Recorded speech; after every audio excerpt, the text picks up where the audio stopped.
Hello, everybody, and welcome back to Adventures in Collecting. Hi. Dave, you're in a celebratory. You look like you're in a hmm celebratory space. Well, the good news was we were no longer playing by the time the weekend hit, which was great. It's Or by true. the time the episode aired, which was great news. Yeah. Um, Curses Congratulations. work, except for in one really strange instance. Um, Well, no, I think that one strange instance just proves that there's something stronger, stronger than Something stronger uncursing. than curses. Yeah. Um, Oh man, but funny. I am very happy. I did not go to the parade because I'm 45 and have arthritis in multiple locations. Um, that it is not an environment conducive to me now. However, Fair, my very fair. 14 and 18-year-old or 13 and 18-year-old self would have totally been. So, Well, congratulations. I'm very happy for thank you. you as a non-basketball fan, but brother of a big basketball fan. hmm I got to enjoy this vicariously. It was an extremely entertaining like couple weeks there for basketball. Sure was. As even as a non-fan. So and the fact that it's kind of the for us one of the hometown teams that won, that's always fun. It's Uh weird thinking about it. Like I've never seen an NBA championship for a team that I've rooted for in my lifetime. And I'm sure okay. that's like common for a lot of people, but Yeah. the quote unquote New York mentality. Like everybody's seen a championship, Yeah, you have. That's actually except that's a really good point. You've seen a soccer one, men's or women's. You've seen a hmm soccer championship. You've seen a hockey two. championship. Yeah, Yeah, you've seen technically you baseball. were alive for World Series. Yep. Um. I remember it. Yeah, Okay. Yeah. I Now was and alive for a now Super Bowl. Super Bowl. Yep. And now yeah you've hit for the cycle. Yeah, I mean the Liberty where it was cool, but like it wasn't the Knicks. Yeah. Like No, nothing that's is the awesome. Knicks in this area. Yeah. Yeah. Bing bong. But hmm yeah, so we're also in a celebratory mood in the toy space because of course I know it's that both Jimmy Kimmel and John Oliver both make fun of this statement, but like somehow it's June. Um hmm because it is. Uh but yeah, seriously, like the first 6 months has been quite a decade of Yeah, 2026. sure has. But we're here, We're here. which means that we have lists. It Although starts June's been already. pretty great, I gotta be honest. Yeah, it's been a good month. But yeah, so of course we are back with our halfway through 2026 list. We are continuing our tradition with our special guest who we'll bring on in just a moment. But before we new tradition, I guess it's technically a new tradition. But before we jump into that, It's been a few lists now that he's been a part of. Our guest has been a part of this. yeah, last year he was on both of them. So yeah. hmm A little bit of housekeeping. So it is still June. There is still some days left. I think this is going to air on what? June 29th. You have precisely 48 hours left to enter to win one of two. That's right, Dave. Not one, but two Mandalorian and Grogu Vintage Collection Deluxe Editions. We have partnered with our friends at SWTVC over on Instagram to give away two of these Vintage Collection 2 packs. Awesome um, figures. Yeah, hmm awesome figures.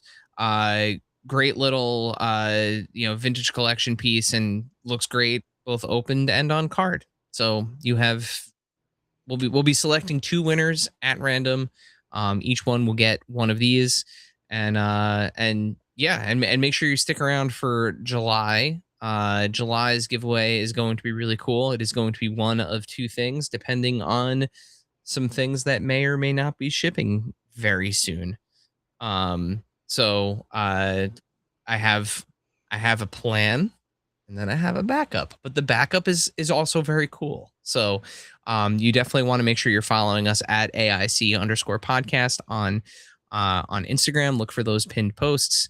And make sure you follow the rules and enter to win, because we've got I can tell you this much without giving it away. Well, we are going to give it away. Literally, we're going to give it away. But We're giving something away. I have the giveaways mapped out for the rest of the year. I'll put it that way. Like it's I have it figured out. The back half of the first half of 2026 was strong when it came to giveaways. The back half of 2026 is bananas. We've got some crazy stuff that we're giving away. Some, like we always say with this time of year, to kind of segue in, the first half of the year is always like, it's tough putting the list together, but then the second half of the year always somehow manages to like decimate the first half of the year list. Yeah. And that's, the lists.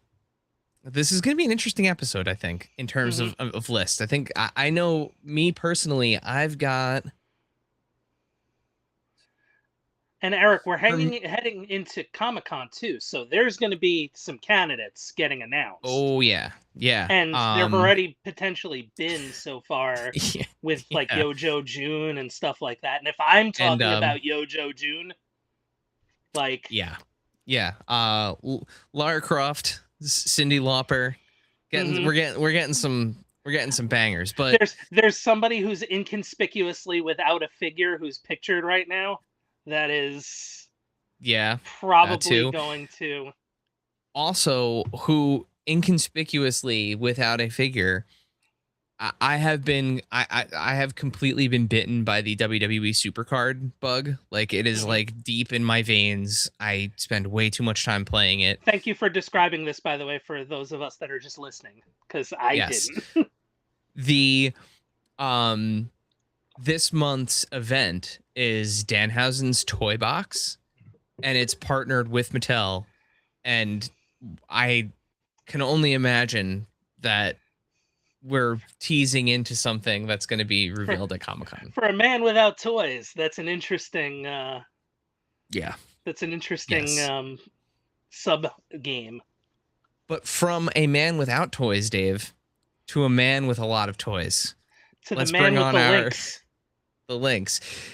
I have the proverbial question that if a link goes live, but our guest doesn't share it, did the link actually go live? That's the question that we all ask ourselves when we, of course, are talking about our friend Preternia. John, welcome back to Adventures in Collecting, buddy. Thanks for having me again. This has been a nice little tradition we've been doing lately. Yeah, I like this. I like this.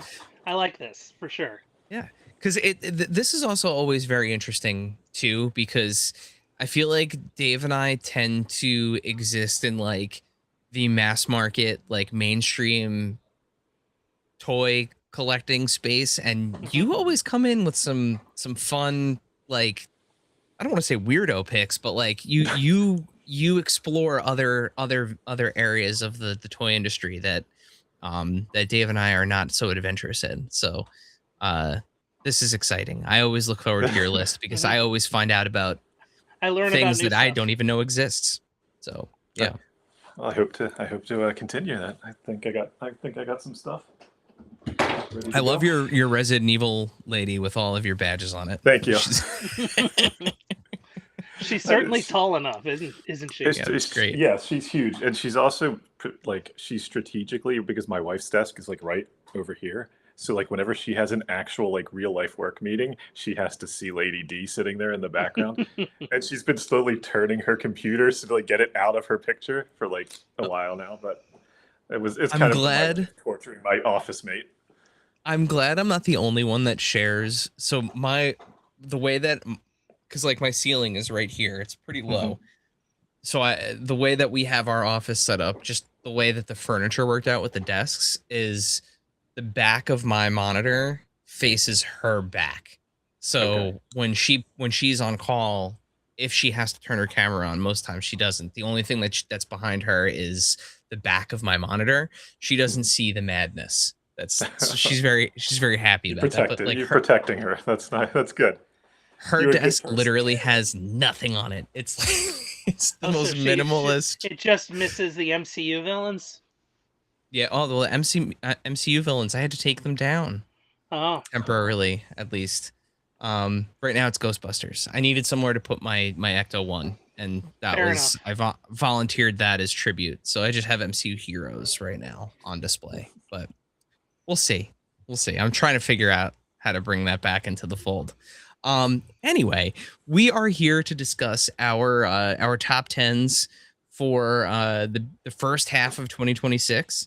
The last time we gathered was for the end of 2025, and I think that was a pretty exciting episode, pretty well received. So I am really excited to see what you guys have put together for the first half of the year.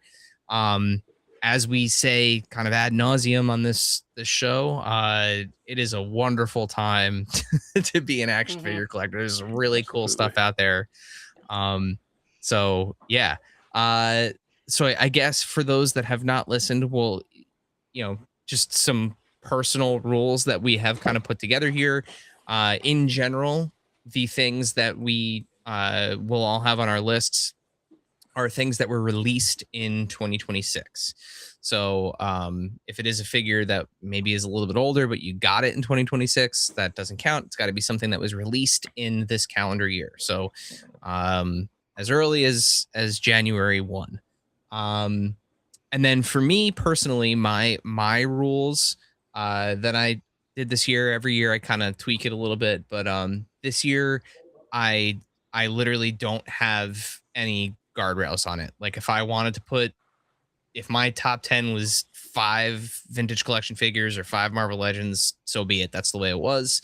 And they also are complete releases. So if there is something that's like a 2 pack or a multi-pack or something like that, I'm counting it as a single release. Um, so if I chose to keep one of those on my top 10, which I have actually one game time decision I am going to make live. Okay. One of those decisions might be a 3 pack. So we'll see. But yeah, that's it for my rules. If you guys want to go and Yeah, I use the previous generation Dan Larson rules. Had to have come out within this year. It had to have been purchased in this year. If it was given to me, would have had to have been something that I would have purchased anyway. Nothing on this list has been given to me though. And I added a Steve Ozer rule from our Best of Wrestling rule. 2026 must be on the box. Oh, interesting. Okay, that's fun. So you're going with the model line, the 2026 model line year rule. Okay. Okay. Because that was, yeah, ringside gets stuff when ringside gets stuff. But I Yep. liked Steve's rule there. I thought that was good to carry into this. That was good. That was good. John, any particular rules on your end? No, I just follow loosely mostly. I mean, obviously, it's stuff I got in 2026 that came out this year. I do try to kind of do like one thing per property, just as my own guideline. I kind of pick the best because otherwise I could just end up with like 10 Street Fighters, and I'd be like, well, this is a pretty dumb list at this point. So, Cool. yeah. So one line for there's obviously different companies doing different things. So, but yeah, I got a pretty eclectic mix here, I think. Okay. So I'm not going to show it, but I did a randomizer to see which one of us is going to go first. And Dave, Oh, I like this. you actually you got picked. So Are we I going, meant to do it on screen, but it already ran. So Oh, that's fun. so be it. Hey, all right, I'll take it. All right, so number 10, I'm starting with the Hasbro Marvel Legends Ghost Rider. We're talking about Johnny Blaze here, original Ghost Rider. With the red bike, it reminds me very much of the old Toy Biz phasing bike, which is cool, but that was a Danny Ketch. So um, this is pretty great. It looks like it hopped straight out of 1970 with the high collar and the kind of like, I'll say, Jim Morrison looking belt. Um, I didn't grab a picture of it, but I love the kind of translucent, almost like steel looking skull, but it's like a kind of charred skull head that's part of it. Yeah. Um, I feel like that has lots of fire effects, just everything you could want in the box to get yourself like another Skullman on a bike. And considering Skullman on bike is my favorite comic book character of all time, I mean, the fact that each release has kind of brought more to the table is really cool. And I think this has been, as much as Danny is my favorite Ghost Rider, this I think has been the best one so far. Yeah, that alternate head is gross, and I love it. It's an awesome alternate head. Have you like put this next to the retro Marvel Legends version yet? I have not, because I don't have right now like where my Ghost Riders live, because it's 3 bikes right now. All my Hasbro ones are still like kind of near it, but not open. Got it. Because all the Toy Biz ones are bikes. Yeah, it's true. It's true. Well, good first pick, Dave. John, Thank you. it is to you next. Okay. So I thought my first pick is one I actually got quite recently, but it was kind of a surprise and really cool. It was only announced like a week ago, and I wanted to bring a wrestler to this list because I never bring a wrestler. So this is actually there's a guy on Instagram, it's called Healy Made, and he makes these wrestling 3.75-inch Star Wars figures. So they're kind of like wrestlers, but they're Star Wars figures. And he made a Man-O-Man. And I was so excited when I found out that he was going to make this, and I bought it, and it just showed up like 2 days ago, and it is like literally one of my favorite ones in the collection. So yeah, so like I've been collecting these for a long time, and they are absolutely not like they're expensive, they're niche toys and all that stuff, but definitely if you want to check them out at any point, they're not going to move or anything. They're all just they're like whatever he like casts them or whatever he does, but yeah, they're great, and it's just we don't get a Man-O-Man action figures much. And, let alone doing the Iron Claw. Right, and then yeah, he is, and so like even with the new movie had a bunch of them, but still no toys. Hopefully that changes. Yeah, but, I still have my Power of the Force one is like hanging out in the back of. I'm looking at him right now. It's hanging out in the back of Jabba's palace. That's great. He's like it's just like one of those weird aliens that like we don't get a lot of. We get so many humans in the Star Wars like toy world, and you'd think you'd get more aliens. And He's made fantastic cool stuff. Yeah, they do. Yeah. And he does. He makes really neat stuff. It's definitely worth checking out if you ever on Instagram or whatever. So perfect segue into my number 10 pick, because my number 10 pick is a first time on my list, not a property that is unique, but a manufacturer that is unique. It is the Blockies. It just fell off the stand. It is the Blockies Mandalorian and Grogu. So that is also a first. What just happened? Yeah. This model kit is fantastic. The shine on the figure alone is ridiculous. Like it really does have that like Beskar shine.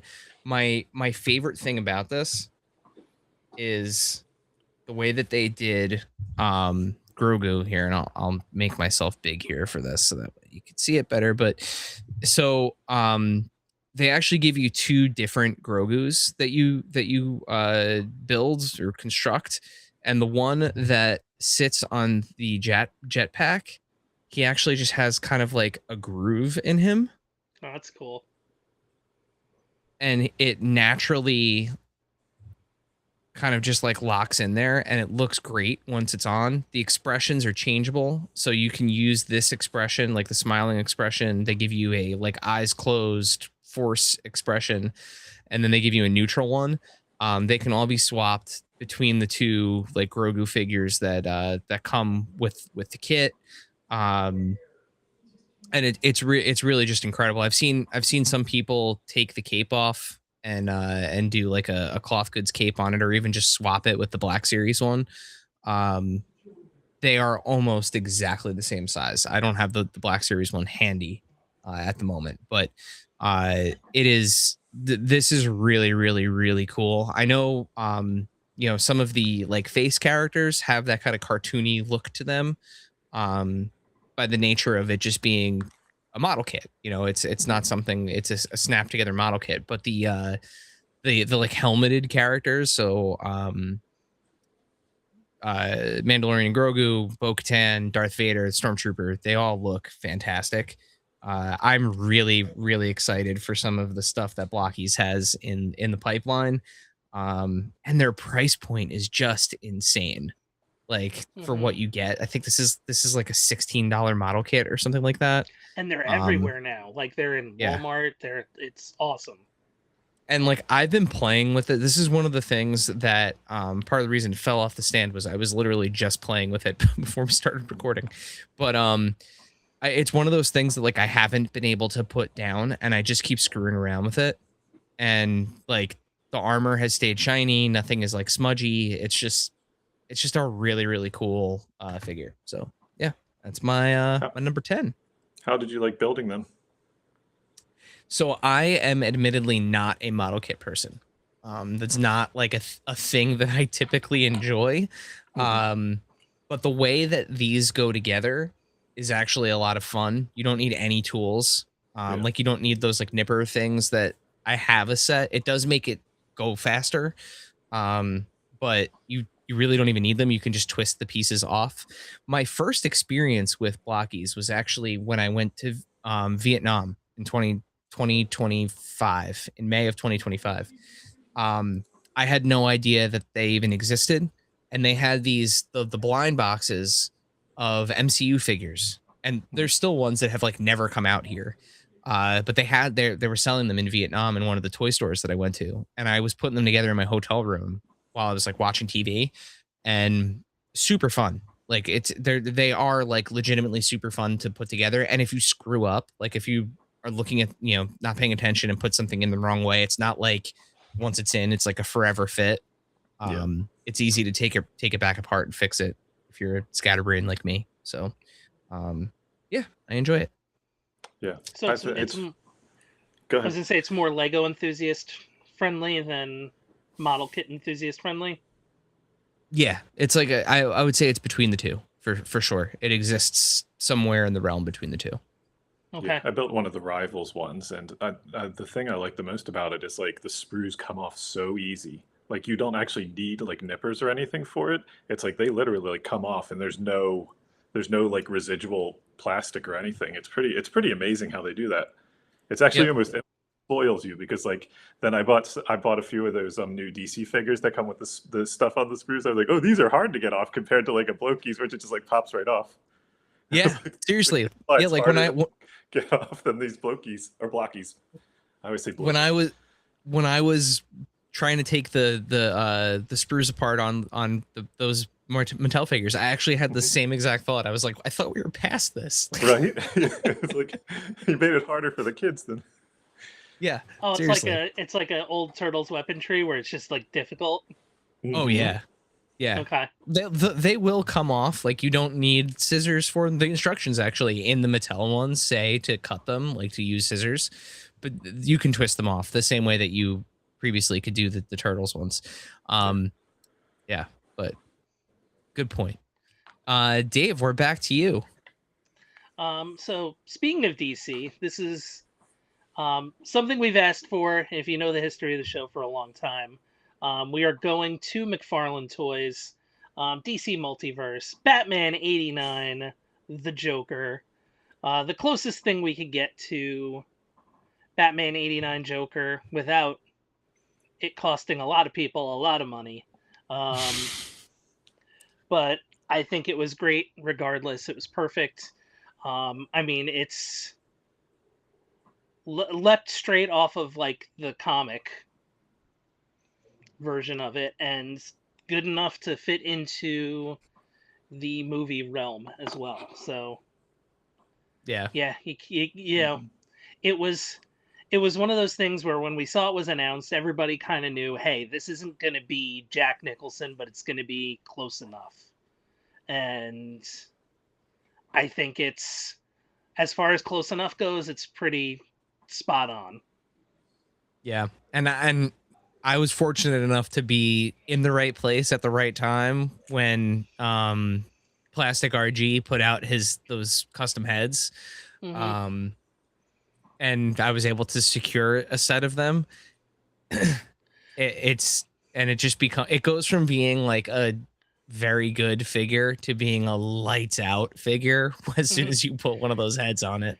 But it's one of those like nice to have, but you don't need it to like enjoy it. Yeah, correct. And I think correct. that was the important thing, was that this had to be close enough where you can enjoy it and somebody could go like, oh, I know what that is. Yeah, what's the phrase? Don't let perfection get in the way of good enough. And this is certainly good enough. So yeah, and considering they couldn't do perfection, like literally I mean it's likeness rights. So yeah. Yep. All right, John, that takes us back to you for your number 9. Okay. My number 9 is my one Marvel Legend for the list, and that is the Punisher mech. So, I mean, like, it's not like the most posable Marvel Legend you'd ever get, but at the same time, it has such like presence to it. It's just like you put it on the shelf and it looks great. It's very imposing, and it comes with like one of the best Frank heads I think they've ever made. It's a great head. Yeah. So I good. mean, I think like when I was making my list, I was like thinking like back to all the Marvel Legends that have come out so far this year, and I was like, the one that I really stick to is I think is him, just because again, it's like a bigger size, it takes up a different dimension on the shelf, and I just it has that what do they say, aura about it. It's just it's a really nice figure. I'm super bummed. For whatever reason, so things have not been like selling out instantly on Pulse these days. So I was just going to wait for that to come in stock, figuring like, oh, I'll get it when I get it. And it sold out everywhere and then never came back in stock. So that is now I consider that to be part of my Hulk collection. Like it should be in my Hulk collection because he fights Red Hulk in that. So I do need it. So if anyone out there listening has an extra one, it's always the ones you say you're going to get later that disappear. Yeah, and I don't know why. It's like that 2-pack with Muse. Everyone was like, "Oh, it'll sit around forever," and it was gone immediately. Yeah, are you kidding me? Them making Marvel Legends figures with blood accents on it, that is like an instant sellout. I know, like it's instant. Daredevil. It's something with Daredevil and like Marvel Legends. It's just they never stick around. Like there's such a good figure. It is a really good figure. It really good. It was like that probably would have been my next choice had I but I kind of I like the presence of the Punisher mech. Yeah. He was, full disclosure, he's out because he was on my list up until about 12 hours ago.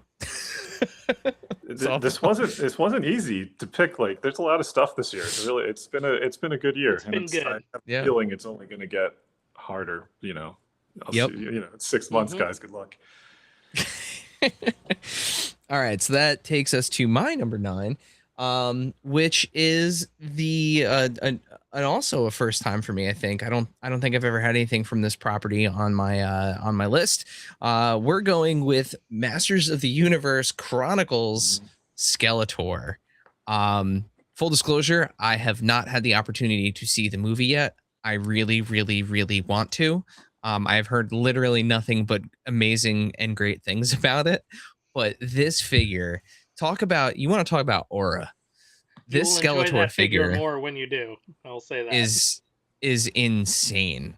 Mm-hmm. It's just insane. They did some kind of, as somebody who has a lot of Mattel collector figures, right? Like a lot of, wrestling figures and everything.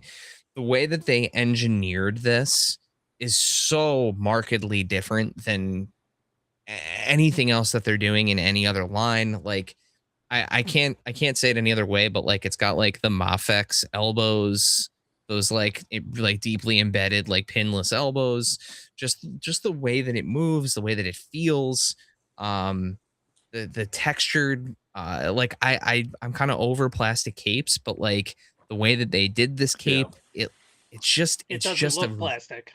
yeah, it's just a really nice figure. Like it's just a really good and so is He-Man.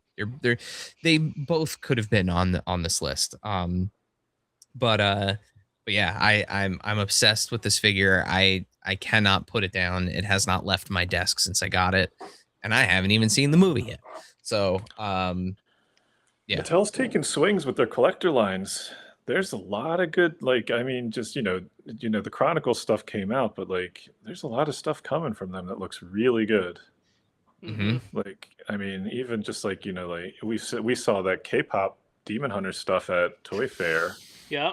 Yeah, For like really that's excited. another Mhm. 1/12 line that just, and not only like it, I think they're only like $23, something like that. They're for what you get there. That's pretty wild. Yep. And then they got DC coming next year in the collector's line, and Turtles. We all kind of forget about that. Yeah, they got some wild stuff coming. I think Yep. And between this, like between the Skeletor and the core figures that we've seen from DC, Mhm. I I think they're going to surprise a lot of people. I'll put it that way. And once you watch the movie, John, I don't know if you've seen it yet. I've not. Yeah. Okay. Biggest He-Man fan hasn't gone and seen it. I had to. His I went. name is literally Preternia. Has not seen That's it why yet. I was like surprised. I like cried in multiple like non-emotional spots in it. Mhm. Those you're gonna want to fill that collection. And that's the reason why I haven't picked any up yet. Is because it's not gonna stop at like 2. Yeah. So I have a weird thing for somebody who is not a big Masters of the Universe guy. I have a few different iterations of just He-Man and Skeletor from different things. So like I have like the Dolph Lundgren and the Frank Langella He-Man and Skeletor. I have like an Origins He-Man and Skeletor, and now I have this He-Man and Skeletor. So I just keep getting like those two, just because they're such iconic characters. I almost consider that to just be like a pair that I can continue. The movie's gonna make you love some characters to the point where it's like I need that. Okay. Well, I did see. I mean, I know. I guess spoiler, but like, Mattel Creations posted the Chronicles Orko figure. Yeah. So Orko, I had no idea that character made it into the movie. So that's really exciting because love me some Orko. It's a great character. Yeah. So yeah, that's my number 9, which sends us back to you, Dave, for your number 8. All right, so number 8, I'm going into the indie world. Zombie Sailor toys, Wrestling's Heels and Faces, the Road Warriors. We've seen a couple Road Warriors lately, but I love those early 80s kind of early iteration Road Warriors.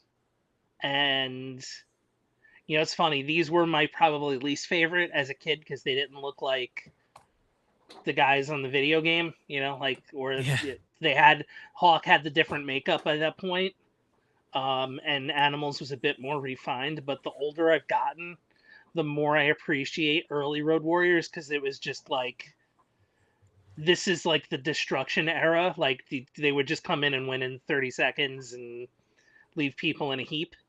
And that's awesome. Like, they're just awesome characters. They're another aura pick. Like, you see these these guys, and it's just like, oh, bad things are gonna happen. So, and The real chains as too on these. yeah, as with with Josh's stuff, it's just they turn out amazing. Like they're made really well. There's a weight to them, and you gotta love the Road Warriors. Yeah. Solid pick, Dave. Solid pick.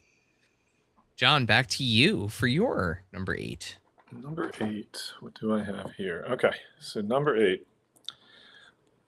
We're gonna go with our first Street Fighter. Which first? That's never mind. So, our Street Fighter. So this is Dan. Spoiler. Yeah. I would have actually put him higher, but they did a little bit of a dirty thing here. Is that they waited to do the variant to give him like the crying and the real good Dan faces. So, yeah, I would have probably put him higher, but this one I had to you have to import these ones because they're all like for like random conventions in Hong Kong or something like that. But I mean, the Storm thing, the Storm Arena thing has been great because every single one I think like would make my list as I get them. So it's kind of like I get a new one, I'm like, oh, this is my favorite. Then this one's my favorite. And this is my favorite. But Dan holds a special place in my heart, so I really like him. So yeah, Storm Dan.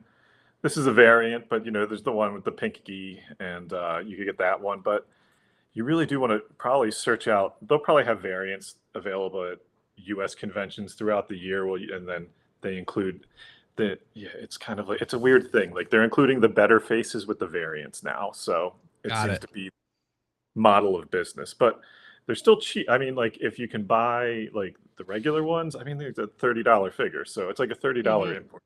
It's they're well worth it. But yeah, that's my guy Dan. And they're hitting a lot of the other MVC, the other end of the MVC stuff. Yeah. I need that. What is it, Morrigan? When that eventually comes out, we saw that at Toy Fair.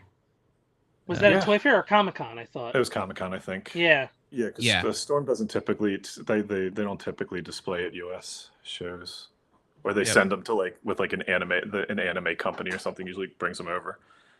But I don't know. They actually, for some reason, they haven't they got Darkstalkers. There's a few other like King of Fighters. None of that stuff's come out yet, or even a lot of it hasn't pre-ordered yet. So I don't know what the holdup is, or if we're just gonna all get hit with it all at once. I don't know.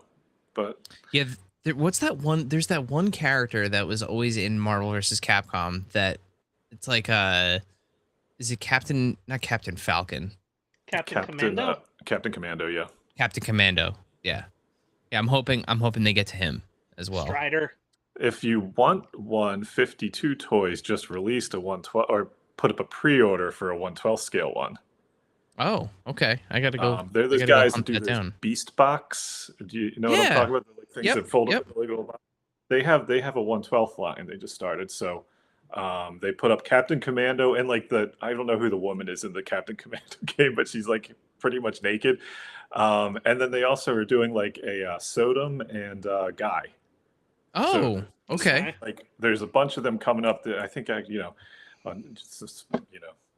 BBTS probably has them up for pre-order right now, stuff like that. So yeah, I just ordered. They have some Street Fighter 6 figures coming too that I just have them maybe show up one of these days. There's a lot of fun weirdos too in like MVC and CVS and all those games where it's like you need Jill. Like Jill but you need MVC Jill Valentine, not Resident Evil Jill Valentine. Yeah. And good luck at getting Capcom to ever sign off on an action figure for Resident Evil stuff. Yeah. I really need them to do that. And you're finally getting the Final Fantasy Street Fighter crossover because Tifa's in it. So hopefully they start making some of these weird crossovers. What was it, Palisades that made those Resident Evil figures back in the day? Those really good ones? Yeah. I think those were the last Palisades. Ones. Yeah. That's I mean, besides like Hot Toys and stuff like that doing an occasional thing, it's been there was the Palisades line. Then prior to that was Toy Biz that did like Marvel versus Capcom line, and I think maybe there was a dedicated Resident Evil line, and then there was also a company overseas called Moby Dick that did quite a few things. They they had like a Build-A-Figure Type 3 Nemesis.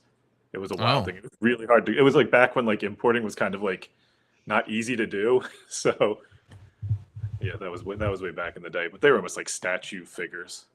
Yeah, like they were like McFarlane Movie Maniac almost style. Yeah, where they were like they have like T joints and stuff like that. They were best you could do at the time. Pops have been the only mass market thing like in a while. It's crazy. Crazy. All right.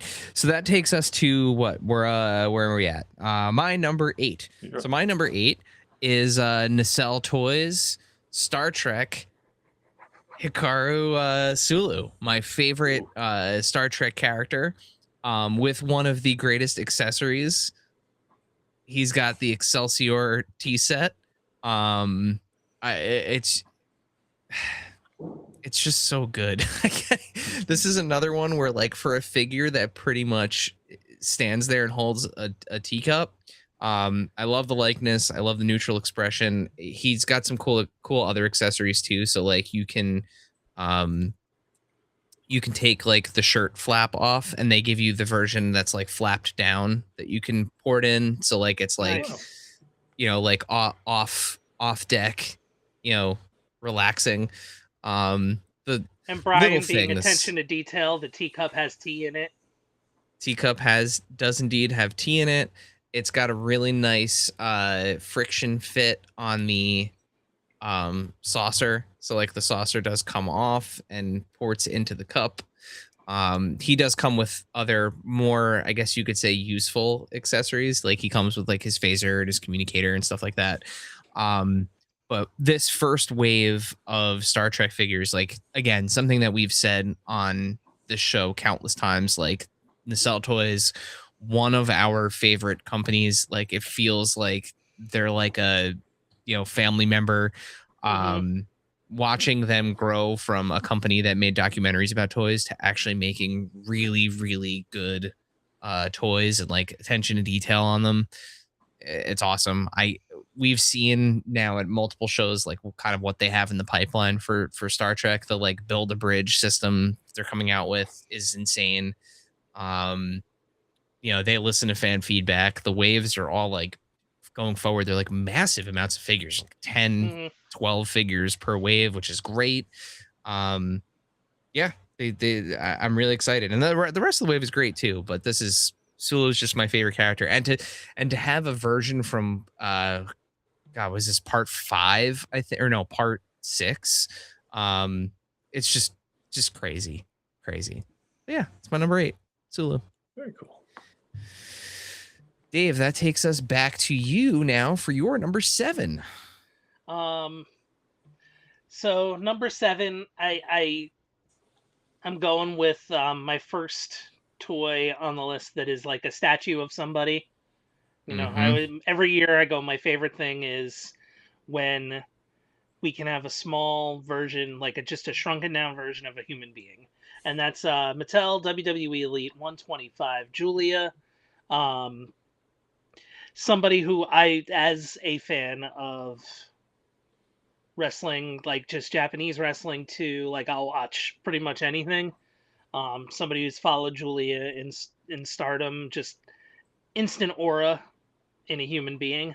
And I know this was a Bill special, but it's just an awesome figure. I'm a big Julia fan, so this is really cool. It's really cool to see her perform here. Have seen her wrestle. Saw her wrestle in NXT at the theater at MSG, so that was really cool. But yeah, it's Julia. It's an awesome figure. Yeah, this is one of those ones that feels special for an elite. Like every now and then there's an elite or even a main event that like feels like an up-leveled version of that thing. Like that it's Ivy like not, Nile main event is one of them. Yeah, the Cody Rhodes and the tracksuit one for me, like that. Like every now and then they seemingly do something that's like you almost feel like you're getting more than what you paid for. And this is the wave budget went into her. Like the wave budget definitely went into Julia. for sure. They've I- been doing. Would There's you- been a few of the female wrestlers that have like the more like colorful and like elaborate costumes. I feel like they really nailed for the most part. Mhm. I forget Yep. there was another. There was another one I think in the next Io Elite Weight. Io Sky is always Yeah. like that too. Kyrie was one. Yeah. Kyrie, Stephanie, the Stephanie Vicker that's in this Yeah. wave is another one. Like that could have been, probably could have been this pick too. But yeah. The Roxy that's kind of hitting now, I think. Mm-hmm. Mm-hmm. Yeah, they definitely do well with them. All right, John, that takes us back to you for your number 7. Number 7, okay. Number 7, I'm going to go with McFarlane here, and I'm going to go with the Lich King from World of Warcraft. This is the Elite Edition, and sure, it's $50 for a McFarlane, but at the same time, there's just been like a cavalcade of like third-party like Lich Kings that just suck when you buy them, and then you're out like $100 or whatever. And I mean, this is not to say it's perfect. There's a little thing like I think he's a little bit more leggy than he should be, but I mean he's got the wired cape. He's got the look. He's got a bunch of hand expressions. He looks really nice, and I think originally I was going to pass on him on my list, but he's been sitting on my desk since I got him, and I mean, I fiddle with him, and I'm like, you know what? He really is actually pretty good, and they kind of planned him out well. Like, they actually kind of made concessions for like they planned out like because armored figures oftentimes can't really move much, but they actually did kind of give him like range and little areas.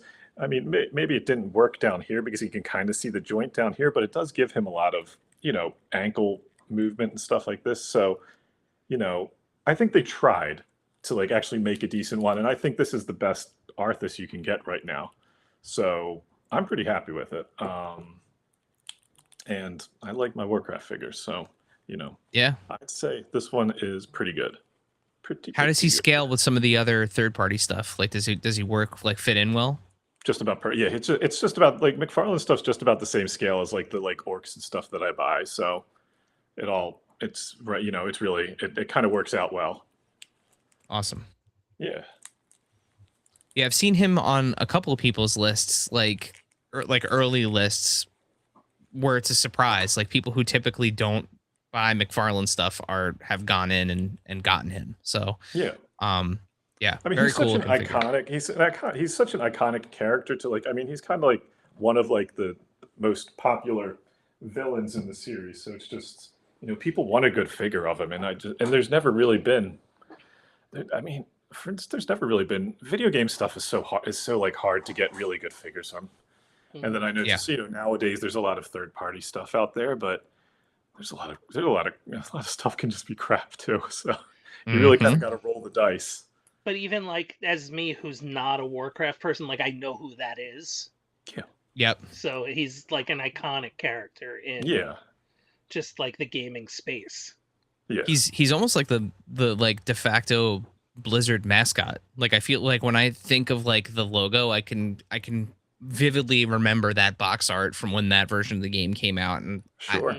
I've actually never even played World of Warcraft, so awesome pick.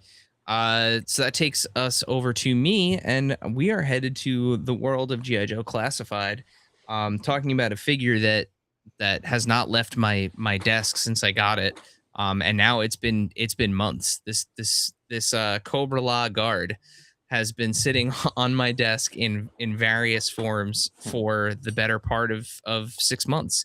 Because I did get this back in January or February. It was pretty early on in the year. Cobra Law is unapologetically, unironically my favorite part of G.I. Joe. I love the like weird bug reptile aesthetic of everything, and I love how it's been translated into G.I. Joe Classified. Like I am so excited to see the eventuality of how they handle Globulus. It's going to be gross and big, and I can't wait. But yeah, I love this guard. The alternate head on it, that's almost like it almost reminds me of the Prometheus like creator people, like the big The like engineers? aliens, Yeah. that engineers, yeah. The alternate head almost looks similar to that. The translucent Mhm. plastic on the wings, the soft goods cape. I also love that. I'm not an army builder, but this is one where I considered buying a couple of them only because they give you so many different parts to like kit out the figure and make it look different, that like you could easily buy 2 to 3 of these and have 3 very different like Yeah. armored figures, with Yeah, the like if you shoulder wanted to pads. have the engineer head, like for lack of a better Yeah. name, yeah. Yep. Yeah. That was totally my thinking too. I was like, I should get a few of these, and then I'm like, oh wait, there's no way. Like the GI Joe collection has just exploded in like size. So like, it's Yep. like I mean, I could get a bunch of these guys, but at the same time, I want to make room for like every other Mhm. like cool thing that's coming out. Mhm. Yeah, there are very few characters that I've gotten multiples of, like in terms of like army building. Like I think I have like a couple of Cobra Troopers, a couple of Crimson Guard for the purposes of photography, really, because like Yeah. if you're gonna have two crimson, like a Crimson Guard in a picture with Cobra Commander, having 2 flanking him is more Makes sense. aesthetically pleasing. Yeah. But yeah, that's the Cobra La Guard is my pick. Which Dave sends us back to you for your number 6. Yeah. I know we've talked about this, I think, on the show.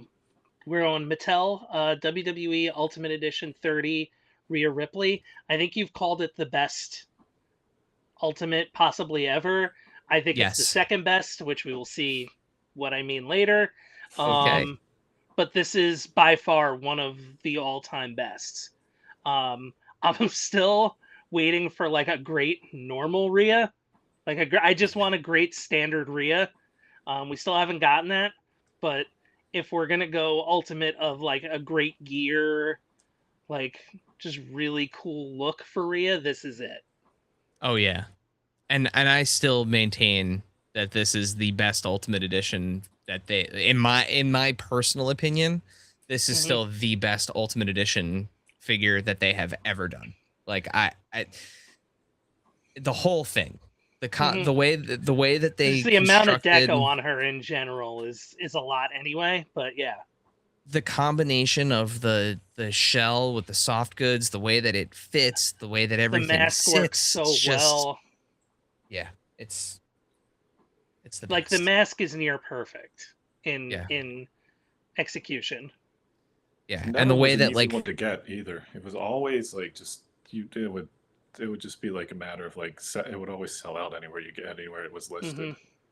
yeah, this is destined for a greatest hits release. They got to put this one back out. 100%. Mhm. 100%. Because the greatest hits Rhea, the thing that's closest to a kind of standard Rhea, the one, and even that one, she has like more makeup on than she typically does, like more like eye makeup, I think. But the one from that The that ring? Perth, no, Oh, that one. the one from Elimination Chamber, I believe it was. Yes. That's the closest thing from her match against Naya. Or I'm sorry. Yeah. Yeah, Nia Jax. Yeah, her match against from Nia Jax at Elimination Chamber. That's the closest thing we have to like a standard Rhea, where she's just in kind of like the black leather, Mhm. gear. Yeah. Yeah, but I would like a regular ultimate, just like standard Monday Rhea Yeah. too. I hear you. I think that's like the I hear you. big thing missing from a lot of people's collection. Yeah, it's true. John, that takes us back to you now for your number 6. Oh, number 6, okay. Right? Is that where we're so at? Number I think we're at 6? 6. Yeah, no, that's right. Yeah, we number are at 6. 6. I think I numbered my things wrong. Okay, so we are going to go with the Medicom Mafex movie Venom. I originally wanted to grab. I have a bag of all of his parts because that's kind of the whole thing with this. Like, there's been movie Venoms and they look great. This one looks great, but this comes with so much stuff. It comes with. It's the only one that has Tom Hardy heads. It comes with like a Venom shield. It comes with arm attachments. It comes with feet attachments. It comes with different. It comes with a back attachment that you can make with tentacles and stuff like that. It's just like it's like the box that it came in is like almost 3 times the size of a normal Mafex box. So it's just Wow. like I feel like this is like, you know, the movies are done now. So this is pretty much the perfect one. It's got, you know, it's nice looking on. It's really good looking on its own. Like I think this is easily my favorite of the bunch. But just the amount of stuff it comes with, and like even you got the spear, yeah, you know, and it's nice that they finally were able to get one of them with like a Tom Hardy head. Well, at least a part of it's like the Tom Hardy head inside of like the symbiote. But Yeah. um, yeah, yeah, I really like this one. If I could have found the bag that I had all this stuff in, but I was recently cleaning my desk and I probably put it in a bin somewhere. I also like the color and the finish on it. I Yeah. think that's the first time that it's not been too blue. It's, you know, very clearly black and, you know, has that kind of like that like Wet polish look. to it. Yeah. Isn't it funny how that happens though? Like you just get like movie stuff that like is like a weird color for some reason. Like I think like one of the figure arts was blue and then they went back and did it blacker later on. Yep. And I bought all of them because I don't know why I'm a glutton for punishing myself with movie Venom figures. I love like again like They're fun. unapologetically. Yeah, they're I a fun love set those of movies. They're And good. I didn't see the love third the one. design. You didn't see the third one? I didn't see the third one. No, I haven't. Is it good? It's better than the second one. Oh, really? Okay. So it's not as good. It's not as good as the first one. The first one's still Mhm. like by far the best.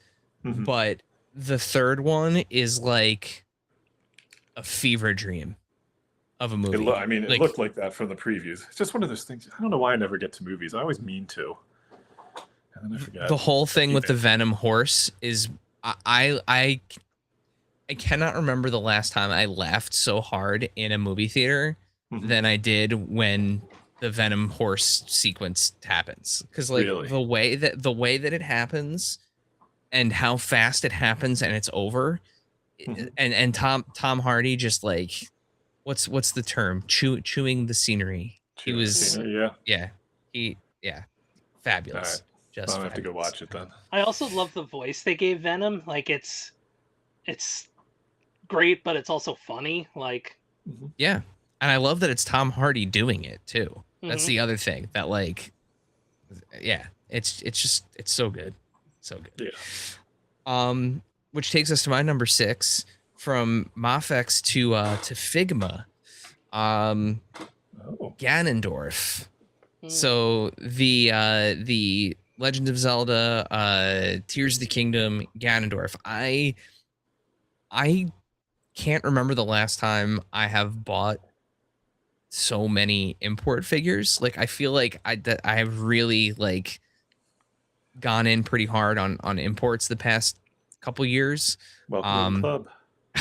But the trifecta, these 3 Figma figures, from Tears of the Kingdom, so Zelda, Link, and now Ganondorf, are 3 of like literally like house on fire, like 3 figures I'm grabbing.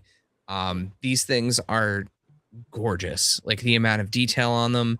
I had very few experiences with Figma prior to these. I like how big they are, which probably drives. They're big for Figmas because Figmas typically scale smaller. So Yeah, yeah, because I have Link. I haven't opened Zelda or Ganondorf. I'll get to it one day. But yeah, Link is huge. he's a hefty. Ganondorf is hefty. He's a hefty Is he figure. scaled to Link correctly too? Yes. So he must be really big. Yeah, here I actually have Link handy. So here I'll. Because remember, in Tears of the Kingdom, Link is not really like a teen. He's beyond a teenager, so he is a little bit, but like. Yeah. Okay. Yeah, he's pretty big. So I gotta big. pull him out one of these days. Yeah. He's got great expressions. The neutral one is really great. This fight in the game too. I'm a big Zelda fan, like in general, from like a gaming standpoint. The fight against Ganondorf in Tears of the Kingdom was one of the more stressful like final bosses in recent memory too. So like, really? having this and your typical like Legend of Zelda multi-phase boss battle, but like this version of Ganon is like downright terrifying in the game. Like the what he's capable of doing, like his power-ups and everything is he is truly like a force to be reckoned with. And I love how they did the things like the sleeve and like where they've hidden some articulation in like the skirt and like even like the amount of detail that they have on the inside of it. It's just it is an absolutely gorgeous figure, and I'm sure it drives Figma collectors nuts how big these No, figures no are. doubt, yeah. But for me, as somebody who doesn't have many of them, it makes them scale perfectly with like everything else that I have. Yeah. So, yeah, Big McGannon. That's awesome. Dave, I think that sends us back to you already for your number 5.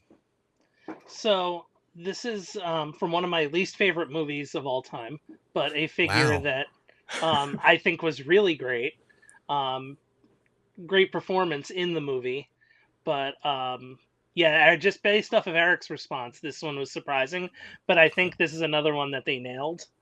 And I was either gonna go here or Benoist Supergirl, but I like this figure a lot more. And that's the DC Multiverse Superman Returns Superman.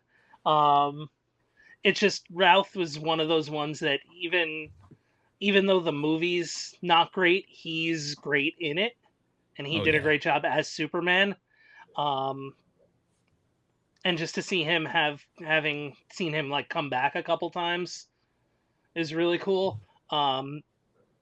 Goes great with like that line of Supermen now, cinematic Superman. Now that you have Christopher Reeve, you have Cavill, you have Corn Sweat, and now you got Brandon Routh in there. So he was like the last one you were missing, shy of George Reeves, which is never going to happen. So, what, no love for Dean Cain, Dave?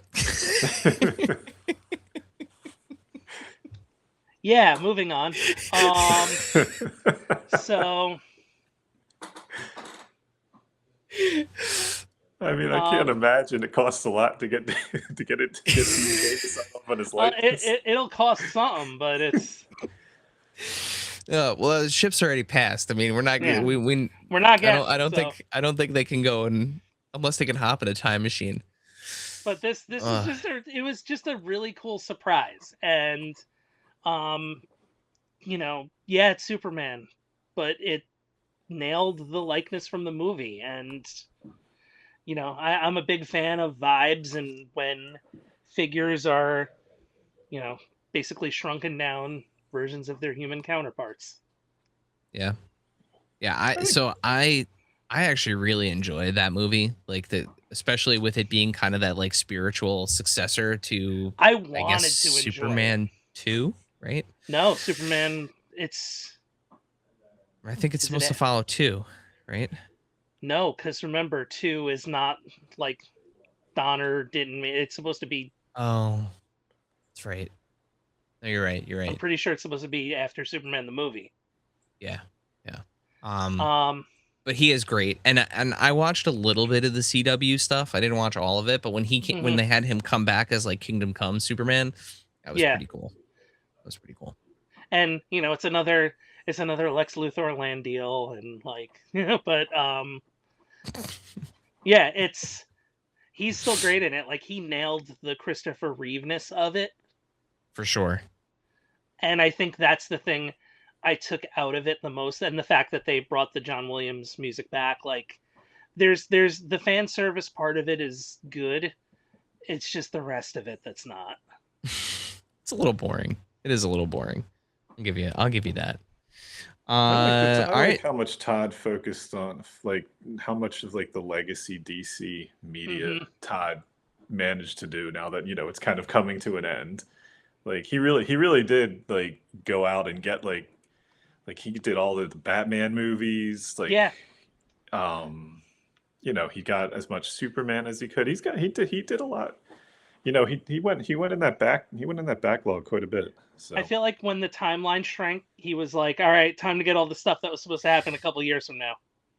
Yeah. So I mean, we don't talk about like leak lists and stuff on this show. Like it's not a thing that a territory we like to get into. But like Yeah. there are a couple of things on some of those leak lists from people that have typically, and they're less leaks and more like international listings that just go But they're live Yeah. in well, yeah, stores. most of that stuff out there is pretty much because I mean McFarlane solicits all that stuff so early in advance, so we get the names Yeah. typically way ahead of, if you're paying attention to it, typically way ahead of time. Yeah, and there's still a So bunch like, coming. yeah, and there's a couple on there, especially a particular villain Was it? from the film Batman and Robin that has never had an action figure. If Yeah. that Yep. version, if that's And real, I cannot wait to get his inflated green. yep. But Yeah. and that pretty much covers. I mean, because we got Poison Ivy. I think we got everybody Visage, from I that guess we'll movie. go with. And Yeah. that Poison Yeah. Ivy is really good. Like that's It is. Poison Ivy's like, great. for like I mean, I know Todd doesn't always use like the face printing, but I feel like he like nailed that one. Same with the Mr. Freeze from that wave. The Arnold Mhm. likeness is really good, but Yeah. there's basically The Alfred is low key one of the best cinematic figures. yeah, Yes, he's just the the one that skin came tone's with the Batmobile, right? Mhm. he's a little too Yeah. gray. He looks a little Yeah, he's a looks little gaunt. dead. I also think sometimes he uses the same suited body for everybody, so like everybody, all the suited people are like the Mhm. exact same build, but Yep. everybody And they does all that. have Yeah. bell bottoms because for Yeah. some reason he made flares on the legs. No, but like with the exception of Batman and Robin Bane, who has literally never, that version from that movie has never had a licensed figure ever. Mm-hmm. Yeah. So if he manages to get that done, the only other thing I think that's on a lot of people's checklists, and the Joker, I think the 89 comic Joker has a lot of people, scratching their chin wondering if it's possible. But to do the Billy D. Williams Harvey Dent. Harvey Dent / Two-Face from that comic, I think Yeah. that would make a lot of people very happy too. Mhm. That'd be neat. So God, I feel like did somebody try to do that? It was Lego. Lego did the Billy D. Williams. Yeah. That's what it was. Okay. Mhm. It's not, Yep. not really Yep. the same. It's like a Funko But that- Pop type thing. if they did those, if those two figures come out, that literally completes the like Schumacher Tim Burton verse, with the exception of a couple of side characters like Vicky Vale. Vicky Vale. Yeah. What they didn't do Commissioner Gordon from the Tim Burton Schumacher movies, but like Yeah. They But I did maybe all we'll that. get they Gary got Oldman. everybody. Yeah, they got everybody that has a costume. I still can't believe they did like the penguin duck car. That's Mhm. like he's a in maniac. his pajamas. And no Aaron Eckhart either. Yeah, They didn't yeah. Two-Face?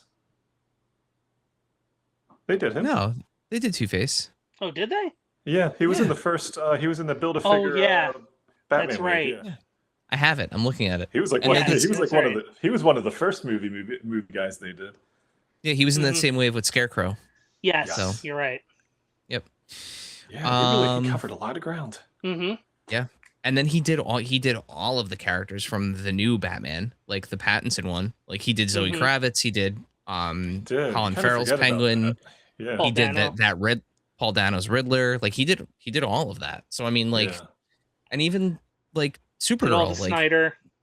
Lobo. Oh, every He Snyder, got and Lobo. that email. I don't know if did you back that? Did you back the Harley Quinn thing? I did. I did.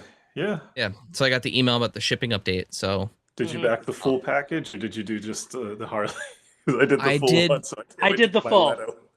I did the it's 3 figures, I think. Yeah. It's the either two 3 Harleys figures. and a Leto. The two Yeah. Harleys and a Leto, yeah. Okay, Like, we no, call I it just Tall did the Joker. I did the one Harley and the Leto. Like Okay. the movie Harley and the Jared Leto, I not did the the like third one for comic the extra colorway. accessories. Yeah, I did it for third the one extra because the, accessories. whatever the weird decoed Harley kind of looked neat. So I was like, you know what, whatever. hmm If I don't like it. Yeah, somebody's got It's to want supposed to be it's supposed to be Margot Robbie in like comic colors. Yeah. it. Yeah, I something like believe. that. Yeah. So Actually, Wait. I could tell you we're missing Peacemaker show people. That's really it. Well, we at need, this you know what, point. we need Vigilante. I think if we got Yeah. Vigilante, Mhm. and I've heard that possibly he's coming. So I don't know. Yeah, he's on one of those solicitation lists. Yeah. So, He's also on another solicitation list oh, for the. Yeah. oh, Yeah. yes, I gotcha. I gotcha. All right. So we're to you, John, for your number 5, actually. Oh, geez, number 5 already. Okay, so this one, this is a Hot Toys. This is life-size Stitch from the movie, and I bring this because this is the most satisfying like plush thing you will ever get. It's built like one of those, those like tripods that have like that you can like wire bendy things. This is like, he just moves around like this. He is so cool. Do this. I will. I require this. Yeah, it is so cool. And the funny thing is that like I was actually I was working on my list last week, and I was running it by a friend of mine, and he knew I had bought this, but I hadn't opened it because he knows I'm a terrible person that buys things and just forgets to open them forever. And he's like, dude, you got to open up Stitch. And I was like, fine, because I have trouble opening up Hot Toys because I guess you could ask me why I keep buying them, but there's just so much stuff there, and then I have to find a place to put them. But like I open this, and it is just, it comes with different, these are just the hands for when I have him down in like his like crouching pose, but like it has alternate hands, it has the luau, he has sunglasses, he has a little like inflatable like swimmies you can put on his arms. It just like, and it's hard to see because he's right next to my computer, but you can kind of see here, like he'll stand up fine. He has like, pivots on his, it is so cool. So yeah, it's the life-sized Stitch replica. And like, if there was ever like a way to do stuff like, say, like Gremlins or Gizmo or whatever, like this would be the way to do it because it is just so cool. It moves so fluidly that you're shocked at like how well it does, and then it just holds into its positions. And it is it is an absolutely awesome figure. That is outrageously good, and I loved that movie too. Like the live action movie, I thought was very good. Yeah, I mean, it wasn't the cartoon, but it was still, it was Can fun. he do, are the ears articulated? Can like he do sad ears? Yep. Oh my God. Yeah, they can go back. You can do however you want. It's like, again, like, I mean, again, this stuff's expensive, but if you can swing it and you're a fan of it, it is a really, really cool. Eric's doing math in his head right now. Yeah, I want it so awesome. Bad. He can sit in the living room next to my life-size Garfield. Yeah. There you go. See? I'm telling you, man. But yeah. I thought I was going to get in so much trouble when that life-size Garfield came. But is that boss fight? He's just become part of the house now. It's what happens though, because like now, like my oldest daughter graduated from 8th grade into like high school, so she puts her like little like graduation cap on him, and the girls, whenever they come into the office, they just sit there and like pet him or like move him around and stuff like that. They love having him around. So Garfield is currently wearing a graduation cap because in my house we had a kindergarten, we had a pre-K graduation, we had a grammar school graduation. So yeah, that's awesome. Absolutely fabulous pick. Fabulous pick. And that's the thing from your list this year, by the way. That's the thing I'm dog-earing. My next pick, number 5, also is animal related, but in a different way. A WWE Elite figure that I have wanted for a very, very long time. And one of my favorite WWE Elites, I think, ever of all time, period. Coco Beware and Frankie. Yeah. And I love the way that they designed this figure in general. Like, again, like just the deco is perfectly, that late 80s, early 90s Coco Beware. The swappable hair. I love when they do that on these figures. Mm-hmm. I love the way that the sunglasses fit. A lot of times they can be a little oversized, but also the fact that he's got the ability. They gave him the flat chopping hands, and they made Frankie's talons the right size to just port onto the hand. Mm-hmm. Like it's very natural.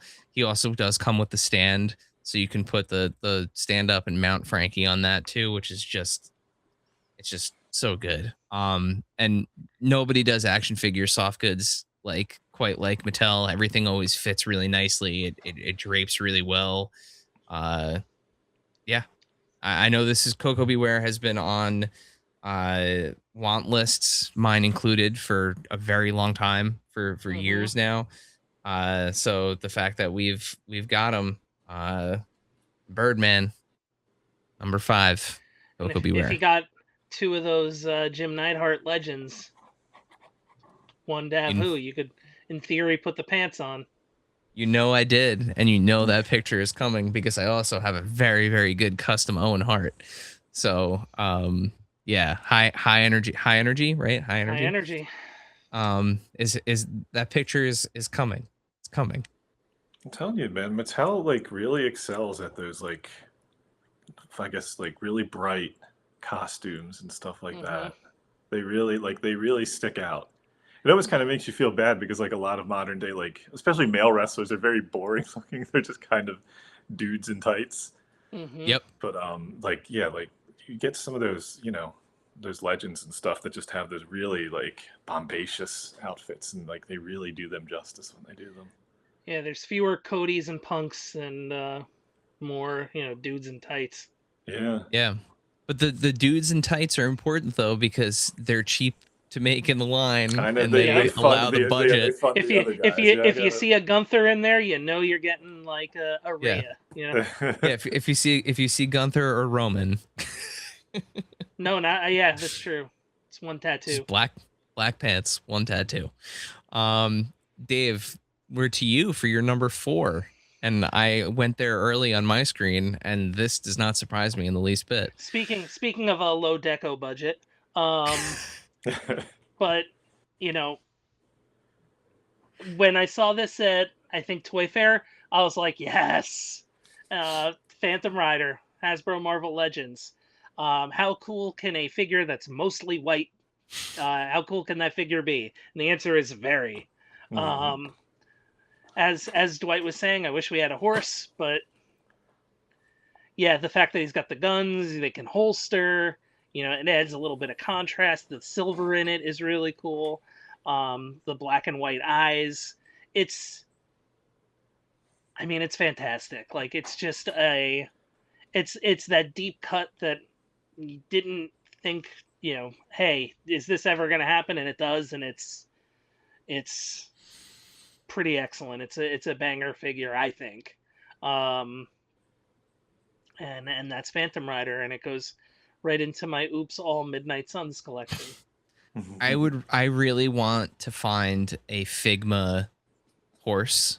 So yeah, Figma made some horse. really nice horses. They never made a white one, but like I just want to get you one of those white horses and spray paint it white. Have you looked? Does Four Horsemen have a horse, or are they too big? Way too big. Oh, yeah. Yeah. It would look like he was riding like an elephant. He's like a little kid riding a horse. Yeah. Yeah, it looks like he's riding an Artex. Yeah. From as opposed to Atreyu. Yes. That takes us number 4 for you, John. Okay, number 4. What do we got here? All right.